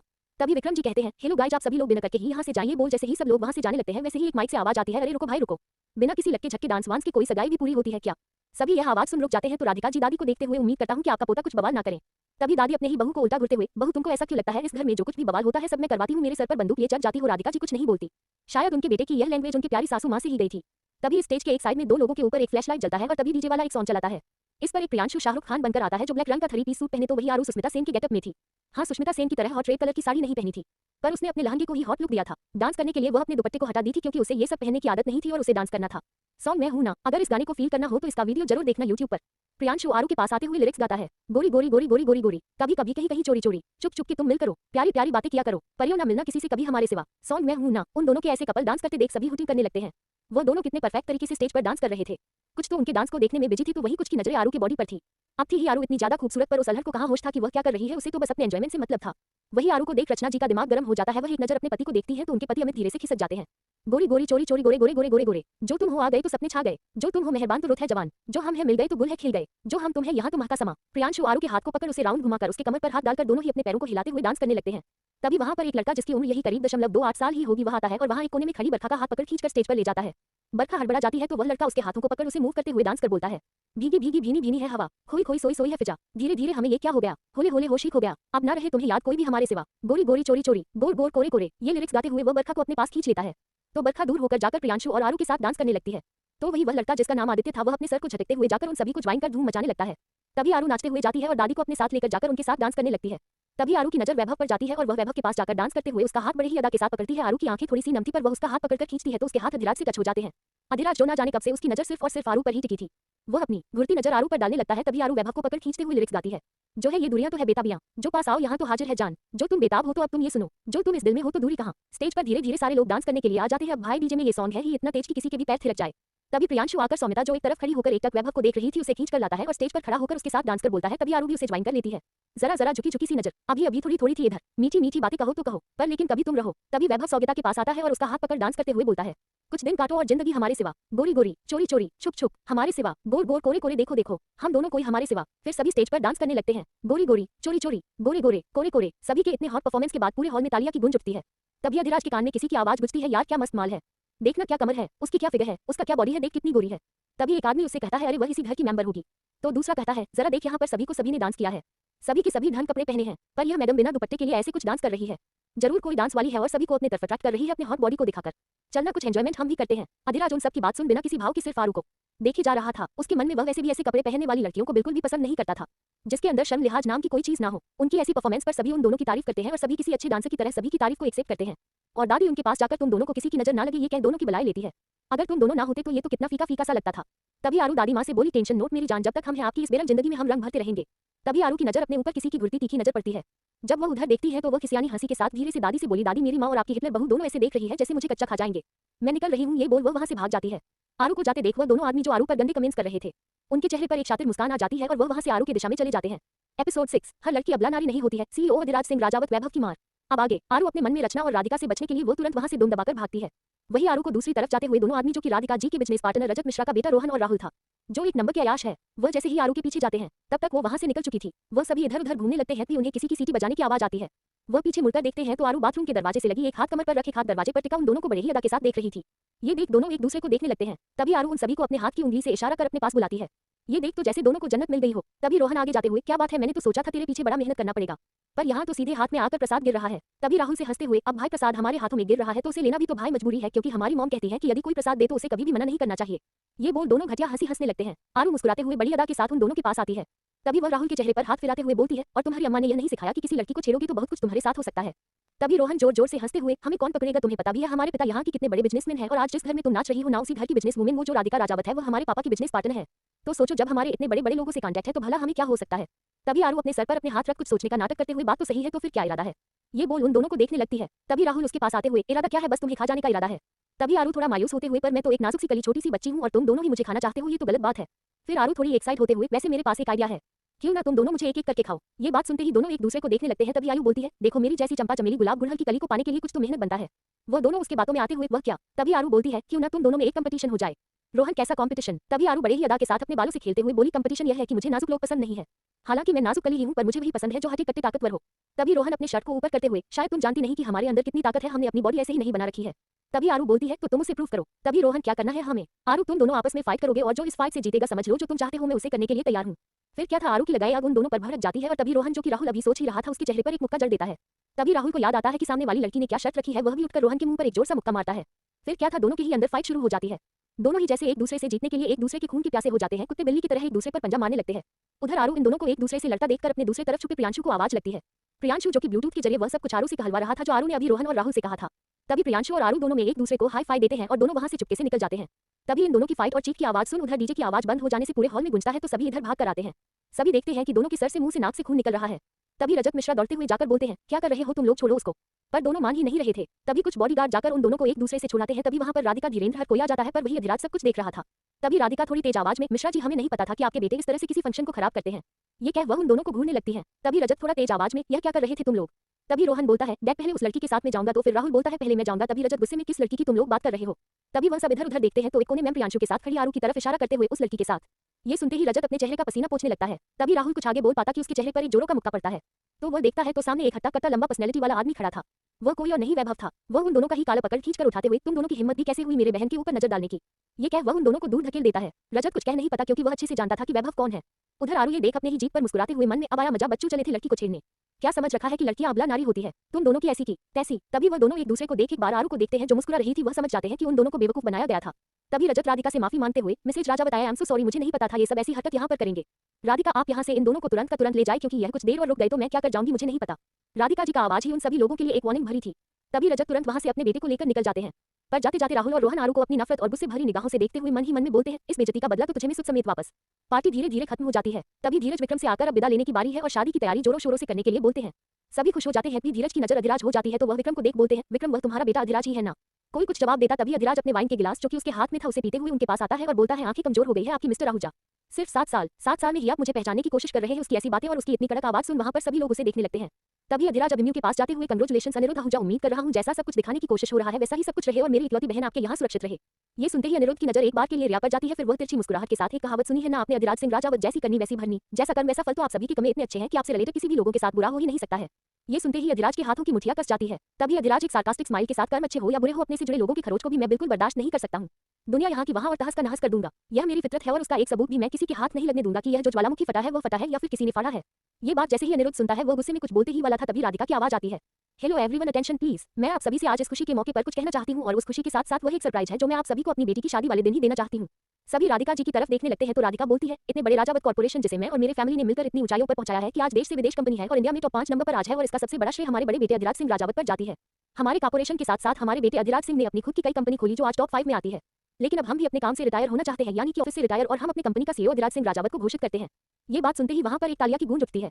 वहां पर कई बड़े बड़े बिजनेसमैन आए थे जो अधिराज सिंह राजावत को एक गलत नजर से देखते थे। तो दूसरा ये भी कि उसने अपनी कंपनी को इन कुछ सालों में न जाने कहां से कहां तक पहुंचा दिया है। कितनी सारी लड़कियां जो वहां पर बिजनेसमैन की आई हुई थी उन सब की नजर अधिराज पर टिकी हुई थी। पर आज इतने बड़े कॉर्पोरेशन की सीईओ घोषित हो जाने पर हर किसी की नजर सिर्फ और सिर्फ अधिराज पर जाती है।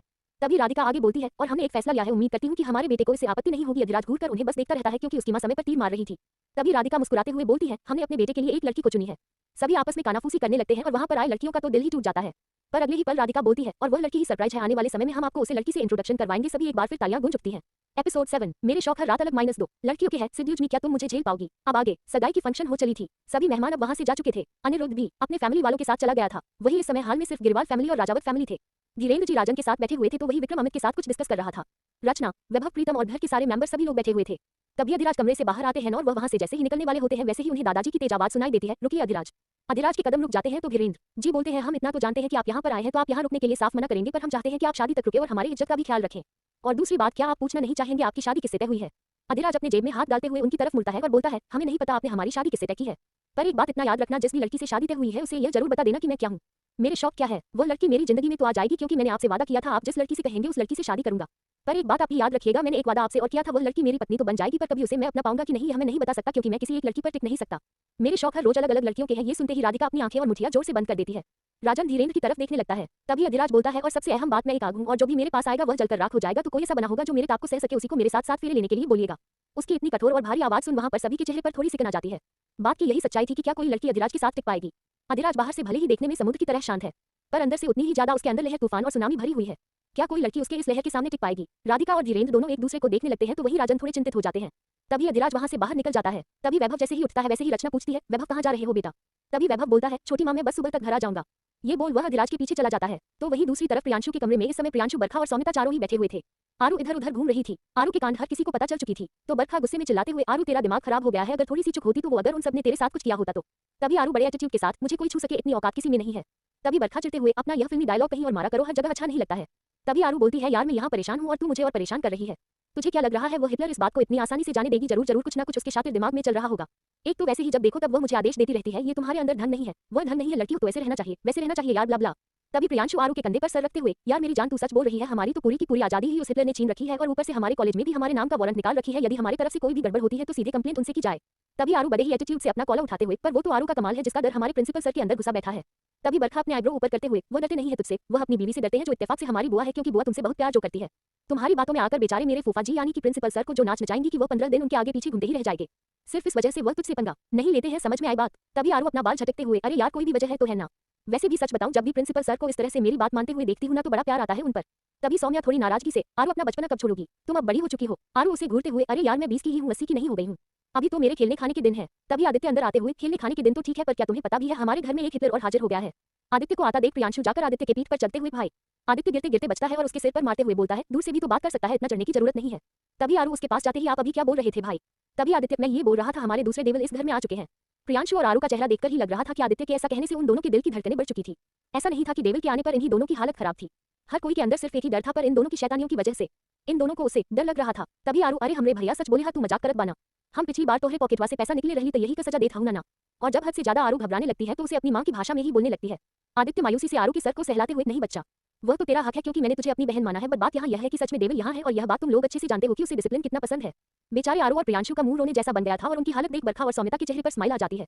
पर तभी आरू कुछ सोचते हुए, वैसे भी कौन सा डेविल दिन भर इस घर में रहने वाला है, हम तो उसके ना रहने पर भी अपनी शैतानियां कर सकते हैं। उसकी बातें सोच सभी अपना माथा पीट लेते हैं और वही बात अच्छे से जानते थे कि ये दोनों कभी नहीं सुधर सकते। आज रात आरू, बरखा और सौमिता यहीं पर रुक जाती है और रचना जी अपने फैमिली के साथ घर पर चली जाती है, क्योंकि घर तो उनके पास में ही था। रचना जी के हस्बैंड अमित विक्रम सिंह राजावत के असिस्टेंट और बॉडीगार्ड दोनों थे। वो दोनों एक अच्छे दोस्त भी थे क्योंकि उनके पिता आपस में दोस्त थे। राजन गिरवाल धीरेन्द्र राजावत के दोस्त के साथ साथ उनके बॉडीगार्ड और उनके असिस्टेंट थे, जो हमेशा उनके साथ रहते थे। इनकी पुश्तैनी चली आ रही दोस्ती अमित और विक्रम की भी थी। अमित विक्रम के बॉडीगार्ड के साथ असिस्टेंट थे, पर कभी भी ये लोग एक दूसरे के प्रति कोई भेदभाव नहीं रखे, हमेशा एक अपनों की तरह रहते थे। वैसे ही उनके बच्चों में भी वही पीढ़ी चलती आई। वैभव जो कि अधिराज का बचपन से दोस्त था, वह भी उसके साथ ही उसका रक्षक और उसका असिस्टेंट बना, उसके साथ ही एकदम साया की तरह रहता था। ऐसा नहीं था कि गिरवाल फैमिली को किसी की मजबूरी थी ऐसा करना, यह उनकी पीढ़ी चली आई थी क्योंकि राजावत खानदान एक समय में राज किया करता था और धीरेन्द्र राजावत के दादा सूर्यवंशम राजावत यहाँ के राजा थे और उनके सैनिक और रक्षक राजन गिरवाल के दादा पिताम्बर गिरवाल थे। तब से यह एक कसम वादा थी कि उनकी हर पीढ़ी उनके अधीन रहेगी और हमेशा उनकी रक्षा करेगी, और साथ में राजावत फैमिली के गिरवाल फैमिली पर बहुत उपकार थे। शायद इस वजह से उनकी पीढ़ी हमेशा राजावत फैमिली के साथ थी। तीनों लड़कियां आरू, सौमिता और बरखा जाकर एक कमरे में धड़धड़ाते हुए घुस जाती हैं। एक लड़की बिस्तर पर पूरी तरह से फैलकर सोई हुई थी, वो देखने में किसी प्रिंसेस से कम नहीं थी। तभी आरू जाकर उसके ऊपर कूदकर उसके ऊपर सो जाती है। ये होते ही वह लड़की चिल्लाकर उठ जाती है। तभी अपने ऊपर आरू को देख उसे अपने पैरों से मारकर दूर धकेल देती है और बोलती है, मुझसे दूर रह, कौन है तू। ये सुनते ही आरू की आंखें छोटी हो जाती है और बोलती है, क्या देना गया है, मेरी ही बेइज्जती मुझे ही नहीं पहचान रही है, हे भगवान मुझे उठा ले। तभी वह लड़की उसे घूरते हुए, अब तुझे मैं अपनी बेइज्जती याद आ रही हूँ, पूरे सगाई में तो तू मुझे ऐसे देख रही थी कि जैसे मुझे पहचानते ही नहीं। मेरा कॉलेज का दूसरा है, तूने तो मुझे अपना दोस्त ही मानना भूल गया और अब क्यों आ रही है मेरे पास। तभी आरू उसके पास लेट फैलते हुए, देख जो भी तेरे को गिला शिकवा है वो सुबह दूर कर लेंगे, अभी मेरे को सोने दे क्योंकि मुझे बहुत भयंकर वाली नींद आ रही है। ये बोल उसके ऊपर हाथ पैर करके सो जाती है। 2 मिनट भी नहीं बीते थे कि आरू के नाक बजने लगते हैं। बेचारी सौमिता और बरखा खड़ी होकर सिर्फ एक दूसरे को देख सकती थी और वह लड़की बिस्तर पर तिल मिलाकर रह जाती है। तो आइए जानते हैं इनका इंट्रोडक्शन यह है। इनका नाम है प्रीता राजावत। ये अधिराज सिंह राजवंश के चाचा और चाचा यानी कि अमन और शिल्पा की बेटी छोटी बेटी थी और बड़ा बेटा आदित्य राजावत। प्रीता की उम्र यही करीब 21 साल है। ये भी उसी कॉलेज में पढ़ती है, पर उनकी फील्ड अलग है, ये मेडिकल से अपनी पढ़ाई कर रही है, इसलिए इन दोनों का क्लासेस एरिया दूसरी तरफ है, इस वजह से यह सिर्फ लंच के समय ही मिल पाती है या फिर नहीं भी मिल पाती है। बरखा उन दोनों के पास जाती है, आरू को थोड़ा दूर धकेल अपने लिए जगह एडजस्ट कर सो जाती है। सौम्या अपना लाचारी से सिर हिलाकर वही सोफे पर जाकर सो जाती है। तो वहीं दूसरी तरफ रात के 10 बजे बज चुके थे। अधिराज जैसे ही अपने होटल रूम में जाता है वैसे ही उसे वहां का माहौल कुछ अलग लगता है। वह जैसे ही लाइट ऑन करता है उसे वहां का माहौल ही कुछ रोमांटिक लगता है, उसके आईब्रो ऊपर हो जाती है। तभी अधिराज का फोन बजता है, वह अपने फोन रिसीव करता है तो उधर से मिस्टर वालिया का फोन था और बोलते हैं, आज हमारी जो डील हुई है उसके लिए मैंने आपके कमरे में गिफ्ट भेजा है, आई होप आपको काफी पसंद आएगी। अधिराज उनके कॉल कट कर देता है। तभी वॉशरूम से एक लड़की अपने बॉडी पर एक बाथरोब पहनकर बाहर निकलती है। लड़की का फिगर काफी गोरी हॉट एंड सेक्सी थी। ये देख अधिराज सोफे पर जाकर बैठ जाता है और अपनी शिगार निकाल उसकी कश लेने लगता है। वो लड़की जाकर उसके गोद में बैठ जाती है और बोलती है, हॉट सेक्सी एंड हैंडसम, ये सिर्फ लड़कियों का सूट नहीं करता है मिस्टर राजावत, ये सब कुछ आप पर सूट करता है। आपको बता नहीं सकती, जब से मैंने मीटिंग में आपको देखा था, आपको छूने की न जाने कब से मेरी यह इच्छा थी। ये सुन अधिराज के चेहरे पर एक टेढ़ी स्माइल आ जाती है। तभी वह अपने सिगार से अपने मुंह से धुएं उसके ऊपर उड़ाते हुए बोलता है, तुम्हें किसी ने भेजा है या खुद की मर्जी से आए हो?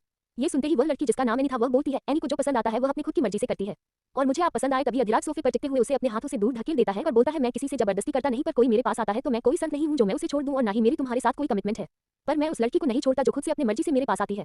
ये बोल वह वैभव को कॉल करता है। वैभव तुरंत अंदर आता है तो सामने एक लड़की को देखकर एक गहरी सांस लेता है। तभी अधिराज वैभव से बोलता है, कॉन्ट्रैक्ट। वैभव वापस जाता है और एक कॉन्ट्रैक्ट लाकर उस लड़की को दे देता है। वह लड़की जैसे जैसे कॉन्ट्रैक्ट पढ़ती है उसके चेहरे का रंग उड़ जाता है, पर कुछ सोच वह उस पर साइन कर देती है। अधिराज के चेहरे पर तिरछी स्माइल थी। वैभव वहां से जाता नहीं। तभी अधिराज बोलता है, क्या तुम्हें भी मेरे साथ मेरे गिफ्ट को एंजॉय करना है? ये सुन वैभव अधिराज को घूरता है और वहां से चला जाता है। तभी अधिराज उस लड़की को देखकर बोलता है, सेड्यूस मी, आज तक कोई ऐसा नहीं जो मुझे झेल पाया हो, हर किसी ने कोशिश की, देखता हूं तुम मेरे साथ कितनी देर तक टिक पाती हो। तभी वह लड़की बड़ा अदा के साथ अपनी बाथरोब को रिमूव करते हुए उसके पास आते हुए बोलती है, तब तो यह मेरे लिए भी चैलेंज है और मैं आपको पूरी तरह से सेटिस्फाई करूंगी, क्योंकि आज तक कोई ऐसा मर्द नहीं है जो मुझसे सेटिस्फाई ना हुआ हो। अधिराज तिरछी मुस्कान के साथ, देखता हूं कितनी देर तक टिकती हो, उसे झटके में बैग पर धकेल देता है। अधिराज अपने कपड़े रिमूव कर वहां की लाइट्स को ऑफ कर देता है और उस लड़की के ऊपर हावी हो जाता है।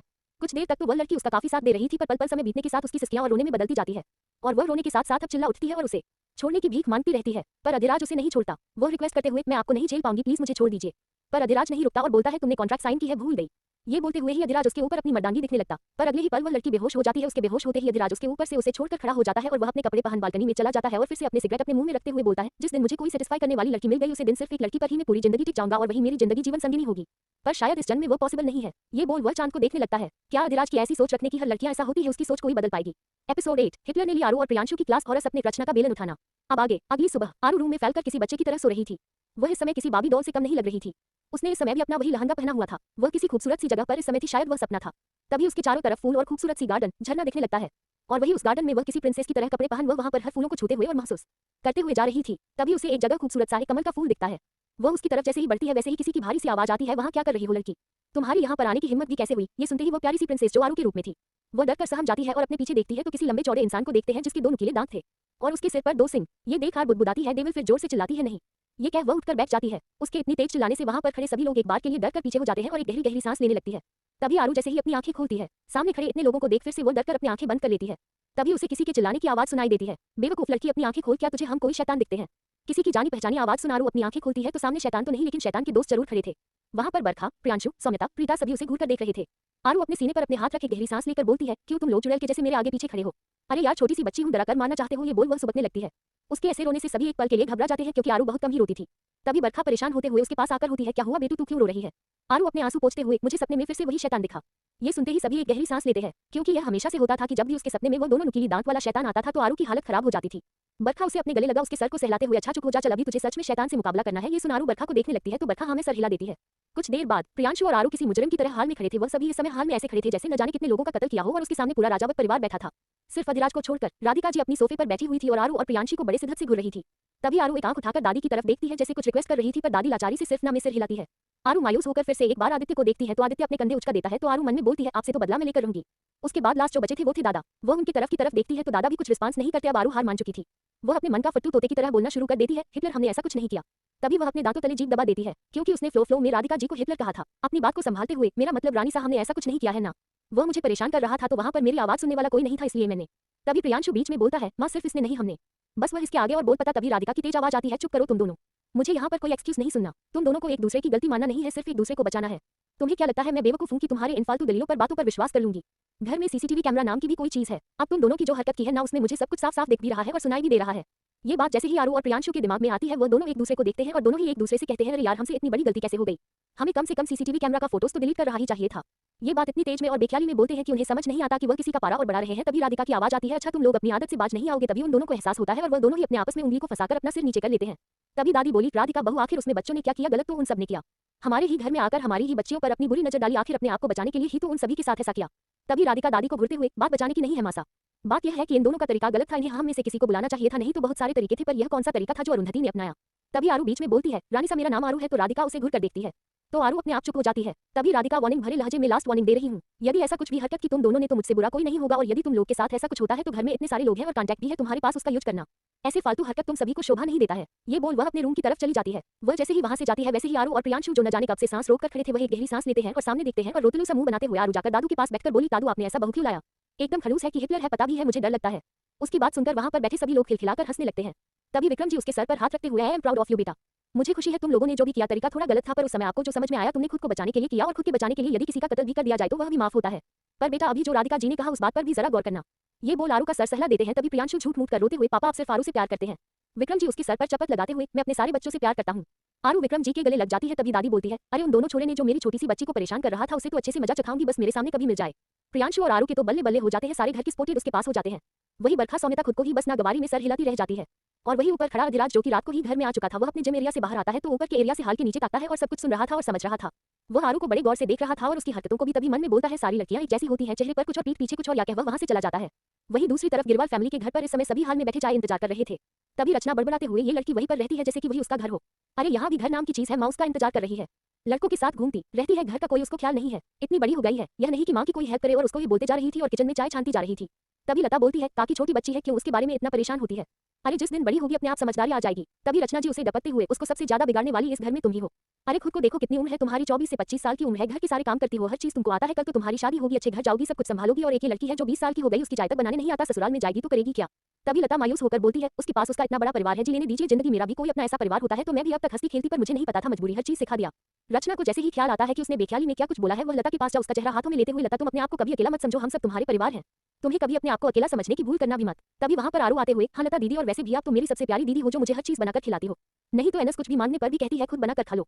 अब बताओ एक छोटी सी मासूम सी बच्ची सब खुद बनाकर खाएगी। तभी लता उसे लाड करते हुए उसका सिर सहलाकर बोली मैं हूं ना तू जो कहेगी मैं सब बना कर दूंगी। तुझे रचना आरू से चित्ते हुए फुर्सत मिल गई तुम्हें यहाँ आने की। जरा बाहर आओ अभी मुझे तुमसे बात करनी है और उसके पहले जाकर खुद की शक्ल सुधारो जाकर नहा धोकर साफ सुथरे कपड़े पहन के नीचे आओ। तभी आरू बोली माँ आज नहाने का मूड नहीं है देखो ना मौसम कितना ठंडा है। तभी रचना वहां से बेलन उठाती है तो आरू भागते हुए जा रही हूँ इतना ज्यादा हाइपर होने की जरूरत नहीं है ये बोल वह अपने कमरे में चली जाती है। एपिसोड 9 रचना का अधिराज को नापसंद करना आरू बेपरवाह प्रिया का गुस्सा। अब आगे आरू बाथरूम में जाती है रूम में जाती है तो देखी बाथरूम बंद था वह बाथरूम का डोर खटखटाते हुए बरखा जल्दी से बाहर निकल मेरे को भी नहाना है। अभी एक जगह से इतना बड़ा भाषण सुनकर आई हूँ अभी मेरे माता का भाषण बचा है। ये बोल वह बेड पर फैल कर लेट जाती है और मोबाइल चलाने लगती है। मोबाइल चलाते चलाते अचानक वह अपने सपने में बारे में सोचने लगती है। वह अपने सपने के बारे में सोचते हुए मन में बोलती है आप कौन है। आप इतने खूबसूरत और हैंडसम हो पर आपके दोनों नुकीले दांत और वो दोनों सिंह यदि नहीं रहता तो आप दुनिया के सबसे ज्यादा हैंडसम लगते। तभी बरखा बाहर निकलते हुए हर राक्षस भयानक ही होता है खूबसूरत नहीं। इसलिए जबरदस्ती किसी राक्षस को हैंडसम बनाने की कोशिश ना ही करो तो अच्छा है। आरू अपने होश में आती है और बोलती है हाँ देखना उस डेविल को मारने के लिए मेरा प्रिंस मेरा राजकुमार भी एक दिन मेरे सपने में जरूर आएगा। ये कह वो बाथरूम में चली जाती है। बरखा अपने बाल पोंछते हुए बोलती है राजकुमार का तो नहीं पता पर तेरे जैसे शैतान की नानी के लिए डेविल भी सही है क्योंकि तेरे नखरे उठाना हर किसी के बस में जो नहीं है। ये बोल वह अपने बाल को पोंछने लगती है तभी वह मिरर में देखते हुए एक सोच में गुम हो जाती है। जब आदित्य ने उसका हाथ पकड़ उसे डांस करने के लिए बुला लिया था। फिर वह अपना सर झटकती है और अपनी सोच से बाहर आ जाती है फिर नीचे चली जाती है क्योंकि आज वह सभी लीव पर थे। कुछ देर बाद लंच पर सभी इस समय डाइनिंग टेबल पर बैठे हुए थे तभी आरू अपना खाना खा रही थी और रचना जी उसे की थाली में एक पराठा और देते हुए ले इसे भी खा ले उसके बाद तो मेरे सवाल का जवाब देना। ये बोल वह गुस्से में जाकर कुर्सी पर बैठ जाती है। तभी अमित जी कहते हैं रचना जी क्यों इतना परेशान होती है बच्ची है भूख लगा है पहले खा तो लेने दीजिए। तभी रचना टॉन्ट मारते हुए जहाँ रात बिता के आई है वहाँ इसको भोजन नहीं मिला। तभी आरू तपाक से जवाब देती है शैतानों के बीच में मेरा खाना गले में ही अटक जाता है और ब्रेकफास्ट किया है ना उनकी अच्छी खासी लेक्चर का इसीलिए मैं किसी तरह जान छुड़ाकर यहाँ भाग कर आई हूँ। पर राजन जी थोड़े परेशान होकर देखने लगे जैसे उनके दिमाग में कुछ चल रहा है। तभी रचना चिढ़कर पहले तू मेरे सवाल का जवाब दे मैंने कहा था ढंग से कपड़ा पहन के रहने को और तू वहाँ पर बिना दुपट्टे की दिख रही थी। आरू अपना खाना छोड़ माता वो फैशन है ओढ़नी पर कैसे पता लगता है कि डांस क्या है और दुपट्टा पर डांस कैसे करती। आपको पता भी है इस डांस को हम लोगों ने वीडियो में देखा था जिसमें सुस्मिता सेन ने पतली सी साड़ी पहनी हुई थी और मुझसे साड़ी संभलती नहीं और आपने मुझे लहंगा पहना दिया था तो मेरी कमर कैसे दिखती। ये बात सुन वहाँ पर बैठे सभी के गले में खाना अटक जाता है। रचना जी तिलमिला कर रह जाती है क्योंकि वह जानती थी उनकी बच्ची अलहन है वह इतनी अलग है कि उसे इतना नहीं पता ऐसा रहना उसके लिए कितना खतरे से भरा है। ना जाने कितने लोगों की उस पर गंदी नजर पड़ेगी वह तो अपनी बचपने में शैतानिया में इतना तक नहीं समझ पा रही कि एक दिन उसके इसी भोलेपन का न जाने क्या होने वाला है। तभी रचना जी गुस्से में कुछ और बोलती लता उनसे बोलती है काकी इतना परेशान मत होइए। तभी रचना लता जरा इस बेवकूफ को अकल दो और उसे समझाओ कि दुनियादारी क्या है। इसे लगता है कि यह बाहर सबसे दबंगई करती है तो हर कोई उससे डरता है और इसे कुछ नहीं करेगा। इसे नहीं पता हर किसी से लड़ जाती है न जाने कितने ये दुश्मन अपने बना रखे हैं। ये बोल अपना सर पकड़ लेती है। तभी आरू फ्रस्ट्रेट होकर प्लीज माँ आपको क्या लगता है वह सभी लड़के मुझे परेशान करेंगे तो क्या मैं उन्हें छोड़ दूंगी। मैं तो उनकी जमकर पिटाई करूंगी। यही तो यहाँ पर बात था। आरू को ये समझ नहीं आ रहा था कि उसकी माँ उसे समझाना क्या चाहती है।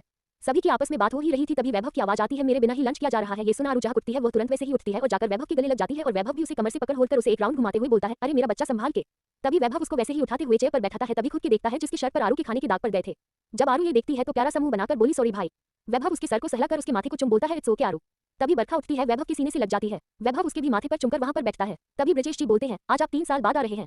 पहले भी आप सिर्फ 3 से 4 दिन के लिए आए थे इस बार क्या इरादा है। वैभव पापा इस बार यहीं पर रुकने का इरादा है क्योंकि अधिराज यहीं से काम करेगा।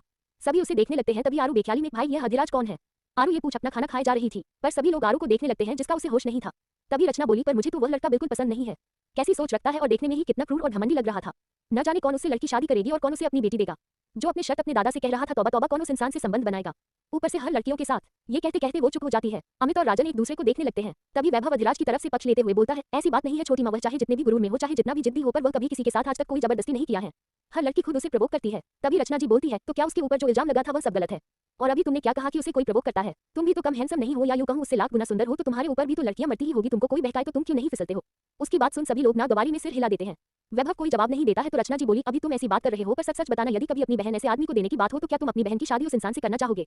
वैभव निशब्द हो जाता है। उसके पास कोई जवाब नहीं रहता है। सच था कि वह कभी भी अपनी बहन की शादी ऐसे इंसान के साथ नहीं होने देगा। इसलिए नहीं कि वह एक लड़कीबाज है, इसलिए क्योंकि उसका गुस्सा बर्दाश्त करना हर किसी के बस में नहीं है। इतनी सारी बातें हो रही थी और आरू के सब दिमाग से ऊपर जा रहा था। वह बरखा से बोलता है, बरखा चल मेरा सिलेबस कंप्लीट करवा दे, नहीं तो कल वह मैडम फिर से कोई नया बखेड़ा खड़ा करेगी। बरखा हाँ में सिर हिला ऊपर चली जाती है। राजावत विला में अपने रूम में रिया कब से चहलकदमी कर रही थी। वह कल से अब तक वह रूम से बाहर नहीं आई थी। उसके दिल में एक बहुत घबराहट सी छाई हुई थी। तभी उसके रूम में प्रीता जाती हुई उसे गले लगाकर बोली थी, मैं बहुत खुश हूँ, आपको पता है अनिरुद्ध जीजू बहुत ज्यादा हैंडसम और स्मार्ट है। उनको देखकर तो सारी लड़कियां जल भून रही थी। रिया प्रीता से बोली, अभी जो भी तुमको मुझसे बात करनी है बाद में करना, मैं इस समय कुछ भी सुनने के मूड में नहीं हूँ। तभी प्रीता, हो लगता है मेरी दीदी शर्मा रही है मेरी बात सुनकर, क्या आपने जीजू का नंबर लिया? कोई बात नहीं, मैंने लिया है, मुझे पता था आप तो शर्मीली हो, आप तो लोगी नहीं जीजू से नंबर, पर मैं तो हूं ना आपके लिए। यह बोल उसे कंधे से कंधे लड़ा देती है। रिया जो बहुत ज्यादा परेशान थी वह गुस्से में प्रीता पर चिल्लाते हुए, प्रीता जब मैं तुमसे एक बात कह रही हूँ कि मुझे इस समय परेशान मत करो तो क्यों मेरे पीछे पड़ी हो? अरे मुझे नहीं बात करना किसी से, तुम्हारे पास नंबर है ना उसका, तो तुम ही बात करो उससे। रिया की इतनी तेज आवाज सुन प्रीता सहम सी जाती है। उसकी आंखों में नमी आ जाती है और वह वहां से भागकर बाहर निकल जाती है। आदित्य जो बाहर ही खड़ा सब कुछ सुन रहा था, वह अंदर जाकर रिया से बोलता है, रिया ये क्या हरकत है और तू कैसे प्रीता से बात कर रही है? रिया गुस्से बोलती है, आदित्य प्लीज मुझे अभी कोई बात नहीं करनी है। तभी आदित्य बोलता है, तुमसे बड़ा हूं और तुम्हारा भाई हूं, अगर मैं कुछ कहूंगा तो तुम उसे सुनोगी।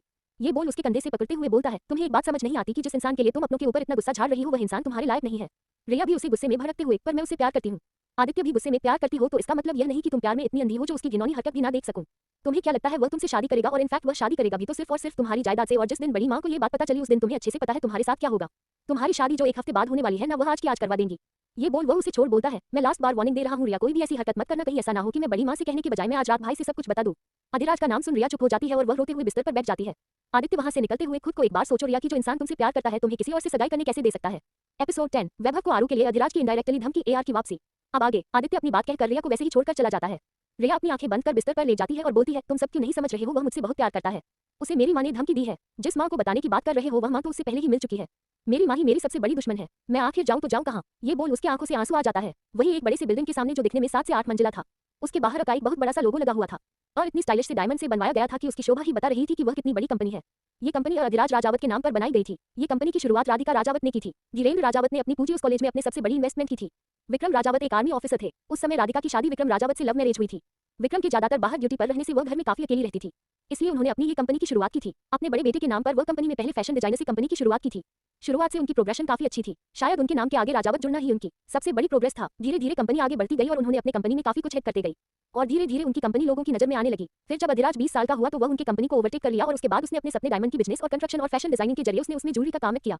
धीरे धीरे वह काफी हद तक बिजनेस में आगे बढ़ता गया। वह उन सभी लोगों को अपने कंपनी में जोते गया जो मेहनत और लगन से काम करना चाहते थे। वह सभी लोगों के काम की कदर करता था। वह अपना एक ग्रुप बनाया जिस ग्रुप में वैभव भी उसके साथ था और प्रीतम भी, तीनों मिलकर उस कंपनी को आगे बढ़ाते हैं। कंपनी के बाहर जैसे ही 2 से 3 बड़ी बड़ी कार आकर रुकती है, तभी कंपनी के अंदर के मैनेजर सुभाष घबराकर अपने सारे एम्प्लॉय को बोलता है, बॉस आ गए। तो सभी उठकर दरवाजे पर पहुंच जाते हैं। पीछे की गाड़ी से बॉडीगार्ड बाहर निकलते हैं और आगे वाले बेंटली गाड़ी को खोलते हैं तो उसमें से अधिराज बाहर अपने एक पेन निकालता है। उसका लुक किसी राजा महाराजा से कम नहीं था। वैसे था भी राजा का वंशज। ब्लैक कलर के 3 पीस सूट में, आंखों पर गॉगल्स लगे, हाथों में रिस्ट वॉच, बालों को काफी सलीके से सेट किए हुए, कस्टम मेड लेदर जूता जिसकी कीमत दूर से ही नजर आ रही थी। अपने टाई को नॉट को थोड़ा ढीला करते हुए खुद कार से बाहर निकलता है। वह चलते हुए किसी क्रूर और एरोगेंट राजा से कम नहीं लग रहा था, क्योंकि उसकी वह बुरी आंखें एकदम शांत और समुद्र से गहरी नजर आ रही थी, जिसमें यदि कोई कुछ ढूंढने की कोशिश करे तो वह उसमें डूब जाएगा पर कभी भी उसमें कुछ खोज नहीं सकेगा। वह कंपनी के अंदर की जाता है और उसी के पीछे वैभव और प्रीतम। प्रीतम जो कि उसका लॉयर दोस्त और उसका बिजनेस पार्टनर था कंस्ट्रक्शन वाले साइड में, तो वही वैभव उसका पर्सनल बॉडीगार्ड और असिस्टेंट था और साथ में उसका दोस्त के साथ साथ उसके सारे लीगल और इनलीगल कामों का सहभागी। तीनों ही अंदर जाते हैं। तीनों की ही पर्सनैलिटी कुछ ऐसी थी कि लड़कियां तो देखकर ही होश ही उड़ रही थी, पर अधिराज को देख सभी की आंखें थोड़ी खौफ में हो गई थी, क्योंकि आज से 7 साल पहले भी अधिराज कोई अच्छा इंसान नहीं था। वह काम के प्रति ईमानदार और मेहनती था और गलतियां उसे बिल्कुल नहीं पसंद थी। जैसे वह अपने काम के प्रति ईमानदार था वैसे ही दूसरों के भी काम की इज्जत करता था, पर कोई भी उसे यदि लापरवाह दिखता था तो वह उसे अपनी कंपनी में रखना भी पसंद नहीं करता था। तभी वह सभी जैसे ही अंदर जाते हैं वैसे ही कुछ स्टाफ जो काफी बड़े पोजीशन पर थे जैसे एनकाउंटर मैनेजर और भी कई स्टाफ फूल लिए खड़े उनके स्वागत के लिए खड़े थे और अधिराज को देते हुए बोला, sir welcome again to your office. Adhiraj manager Subhash को देखते हुए बोलता है, मेरे ही ऑफिस में मेरा वेलकम तुम करोगे, कितनी अजीब बात है। ये सुनते ही मैनेजर जो बड़ा सा मुंह फाड़े खुशी खुशी उसका वेलकम कर रहा था उसका मुंह छोटा सा हो जाता है। तभी अधिराज बोलता है, अगर मेरा स्वागत और मुझे इंप्रेस ही करना है तो पिछले 7 साल की फाइल लाकर उसका रिकॉर्ड मुझे दो। ये बोल वह निकल जाता है। प्रीतम और वैभव को उसकी हालत देख हंसी आ रही थी और वह दोनों भी उसके पीछे चले जाते हैं। वही मैनेजर की तो हवा ही खराब हो चुकी थी। 7 साल पहले की फाइल को रेडी करना और उसके बॉस को इंप्रेस करना, मतलब अगर वह दिन रात भी काम करता है तो भी उसे कुल मिलाकर 1 महीना लगेंगे। वो तो चक्कर खाने की कंडीशन में हो गया था, पर खुद को संभालता है और रिसेप्शनिस्ट बोलता है, मीरा। मीरा, जी सर। सुभाष मैनेजर, जरा अपने नाजुक हाथों से 1 गिलास पानी पिला दो। मीरा समझ जाती है कि यह बीपी की वजह से बस चक्कर खाकर गिरने वाले हैं। वह तुरंत उन्हें 1 गिलास पानी देती है। सुभाष अपने आप को नॉर्मल कर फिर से वह सभी की तरफ देखते हुए, क्या यहाँ कोई मेला लगा हुआ है जो इस तरह से घेर कर खड़ा हो? Go and focus on your work immediately. ये सुनते ही सभी मुंह बनाकर चले जाते हैं, पर अधिराज तो चला जाता है पर अपने साथ पीछे सभी को गॉसिप करने के लिए छोड़ जाता है। सभी लड़कियां उसकी पर्सनैलिटी, उसका ऑरा, रुडनेस देख इंप्रेस हो जाती है। कहा जाता है कि लड़कियों को गोरे चिट्ठी सीधे लोग, नाजुक लोग पसंद नहीं आते हैं। हॉट, सेक्सी, कड़क टाइप के इंसान ही लड़कियों को पसंद आते हैं, और शायद अधिराज में वही एटीट्यूड था जो हर किसी को अपनी तरफ खींच रहा था। अधिराज जाकर अपने केबिन में अपने चेयर पर बैठा था और चारों तरफ अपनी नजरें दौड़ा रहा था। यह उसका ऑफिस था जो उसने 7 साल पहले छोड़कर गया था। तभी प्रीतम उसकी तरफ एक फाइल बढ़ाते हुए बोलता है, अधिराज तुमने जो मुझे कम कहा था वह हो गया है। वो एक बार तुम्हें उस खदान पर बुलाना चाहते हैं जहां पर डायमंड होने की आशंका है। अधिराज के चेहरे पर तिरछी सी स्माइल आ जाती है और वह बोलता है, मेरी जल्द से जल्द वहां के लिए मीटिंग तैयार करो। ये बोल वैभव को देखता है तो वैभव हाँ में सिर हिलाता है। फिर प्रीतम से बोलता है, प्रीतम तुम सारे डॉक्यूमेंट रेडी करो और उसे लीगली गवर्नमेंट से उसे पास करवाओ। मुझे हर हाल में वह जमीन और एरिया चाहिए और जितने भी पैसे गवर्नमेंट को देने हो दो, पर मुझे वहां पर कोई हस्तक्षेप नहीं चाहिए। प्रीतम हाँ में सिर हिलाता है और उन दोनों को जाने का बोलता है। वह सभी जाने लगते हैं, तभी अधिराज वैभव को रोकता है। वैभव रुक जाता है तो अधिराज वैभव की तरफ देख अपने लैपटॉप में उसे कुछ दिखाने लगता है। वैभव जैसे जैसे वह लैपटॉप से वीडियो देखा जाता है उसके चेहरे का एक्सप्रेशन बदलते जाता है। फिर वह एक बार अधिराज को देखता है तो अधिराज मुस्कुराते हुए बोलता है, बहुत घमंड था ना तुम्हें उस पर, अब क्या कहना चाहोगे। फिर खड़े होकर विंडो के पास जाते हुए, लड़कियों को छूट उतनी ही देनी चाहिए जितनी उसे छूट में वह एंजॉय कर सके, इतनी भी मत दे दो कि वह दुनिया में जीतने के चक्कर में खुद भी उसमें बहती चली जाए और उसके बाद यदि उसके साथ कुछ होता है तो जिम्मेदार सिर्फ लड़कों को समझा जाता है। ये सुनते ही वैभव की मुठिया कस जाती है। अधिराज तिरछी नजर से वैभव को देखता है तो उसके चेहरे पर एक रहस्यमय मुस्कान आ जाती है। फिर अधिराज अपने मुंह में एक सिगरेट रखता है तो वैभव बिना किसी भाव के उठकर उसके सिगरेट को जला देता है। तभी अधिराज अपनी सिगरेट से धुआं को उड़ाते हुए बोलता है, मुझे अपनी इज्जत और अपनी रुतबा बहुत प्यारी है और मेरे घर पर कोई कीचड़ उछाले तो मैं उसके साथ क्या हश्र करता हूँ ये तुमसे बेहतर कोई नहीं जानता। ये फर्स्ट और लास्ट वार्निंग है। ये बोल वह अपने मुंह से धुआं उड़ाता है पर वैभव कुछ भी नहीं करता। वही शाम का समय, शाम के 7 बजे प्रियांशु गिरवाल हाउस के बाहर कब से हॉर्न पर हॉर्न बजाया जा रहा था और उसके हॉर्न बजाने पर इधर अंदर रचना उतना ही तिलमिलाई थी। वह गुस्से में राजन जी को देखते हुए बोलती है, पापा आप कुछ कहते क्यों नहीं, ये लड़का आए दिन घर में टपका रहता है और अपने साथ साथ आरू को भी एक लड़का बनाकर रख दिया है। उसके अंदर तो कोई लड़कियों जैसी हरकत भी नहीं रह गई है, सब इसी की संगति का असर है। राजन जी मुस्कुराते भी बोलते हैं, अरे इतना प्यारा बच्चा है, उसी के साथ आरू बड़ी हुई है, दोनों साथ रहते हैं, इसमें कौन सी बड़ी बात है। तभी आरू नीचे आते हुए बोलती है, दादू आप सच सच बताओ क्या मैं इन्हीं की बेटी हूँ या यह मुझे कहीं से उठाकर लाई है। रचना जी जब ये सुनती है तो उनका गुस्सा और भर जाता है और बोलती है, काश मैं तुझे कहीं से उठाकर लाई होती तो तेरी यह हरकत को देखकर उसी जगह छोड़कर आई होती, पर क्या करूं, तुझे पैदा जो किया है फेंक तो सकती नहीं, अब झेलना ही है। आरू मुंह बनाते हुए बोलती है, देखना अभी आप मुझे भगाने की बात कर रही हो ना, जिस दिन मैं आपसे दूर चली जाऊंगी ना उस दिन आप मुझसे मिलने को भी तरस जाओगे, पास रहकर भी आप मुझसे मिल नहीं पाओगे। ये बोल वह राजन जी के गाल पर किसकर रचना जी को मुंह चिढ़ाते हुए चली जाती है। तभी बरखा नीचे आते हुए बोलती है, छोटी माँ परेशान मत हो, ये मैं भी तो जा रही हूँ ना इसके साथ में। तभी रचना जी सर पकड़कर बैठते हुए, कपड़े देखे तूने कैसी पहनी है। तभी बरखा उन्हें समझाते हुए, छोटी माँ आपको ऐसा क्यों लगता है कि ऐसे कपड़े पहनने से ही किसी के साथ कुछ गलत हो सकता है। इंसान की गलत नजर पूरे पहने हुए कपड़े के अंदर भी जाती है, और उसने ऐसा भी कुछ कपड़ा नहीं पहना है जिससे उसकी कोई भी बॉडी रिवील हो रही है। उसने सिर्फ आज के फैशन के हिसाब से वो कपड़ा पहनती है। दरअसल आयु ने एक ब्लैक कलर की थाई तक मिनी वन पीस पहनी हुई थी, जो उसके पूरे गले तक चिपका हुआ गोल गला का स्लीवलेस वन पीस था, और उसने अपने बालों को हाई पोनी में बनाया हुआ था और अपने पैरों में व्हाइट शूज पहने वह निकल गई थी। वह अपने रफ्तार अवतार में भी बला की खूबसूरत लग रही थी। बरखा और आयु तो इतनी ब्रेव है, और फिर मैं हूँ प्रियांशु है, हम सब उसे प्रोटेक्ट करेंगे। रचना जी की आंखों में हल्की नमी आ जाती है, वह चुप हो जाती है और बस बरखा को हमें सिर हिला देती है और बरखा उनके गाल पर किसकर वहां से चली जाती है। राजन जी कुछ कहते तभी रचना बोलती है, पापा मैं जानती हूँ आप क्या कहना चाहते हैं, पर आप मेरी भी बातों को समझिए। आप भूल गए कि हमारे गुरुजी ने क्या कहा था कि इस लड़की के नसीब में कितनी कष्ट है। 21 साल की उम्र में ही इसे न जाने कितने तकलीफों का सामना करना पड़ेगा, और मेरी बच्ची इतनी मासूम है कि यदि उनका कहा सच हुआ तो ये कैसे किसी के कष्ट को झेल पाएगी। यदि ये थोड़ी सी भी सीरियस नहीं हुई तो ये कैसे अपनी जिंदगी को संभाल पाएगी। तभी राजन जी कहते हैं, ऐसा कुछ नहीं होगा, हम सब अपने बच्चों के साथ हैं। तभी रचना बोली, पर आज तक उनका कहा हुआ गलत नहीं हुआ पापा, ये बात आप ही जानते हैं। राजन अपने मन में सच कर रही हो बहू, उनका कहा हुआ कभी गलत नहीं होता, क्योंकि आने वाले समय में आरू की जो नसीब लिखी जा रही है वह कांटों पर ही चलने के बराबर है। बस मेरी बच्ची को इतनी शक्ति दे कि वह हर तकलीफ को पार कर तकलीफ सहने के बजाय उस तकलीफ को ही जड़ से खत्म कर दे। ऐसा क्या था आरू के प्रति जो अधिराज ने वैभव को इनडायरेक्ट धमकी देता है। धन्यवाद। अगर कहानी पसंद आए हो तो कमेंट जरूर करें।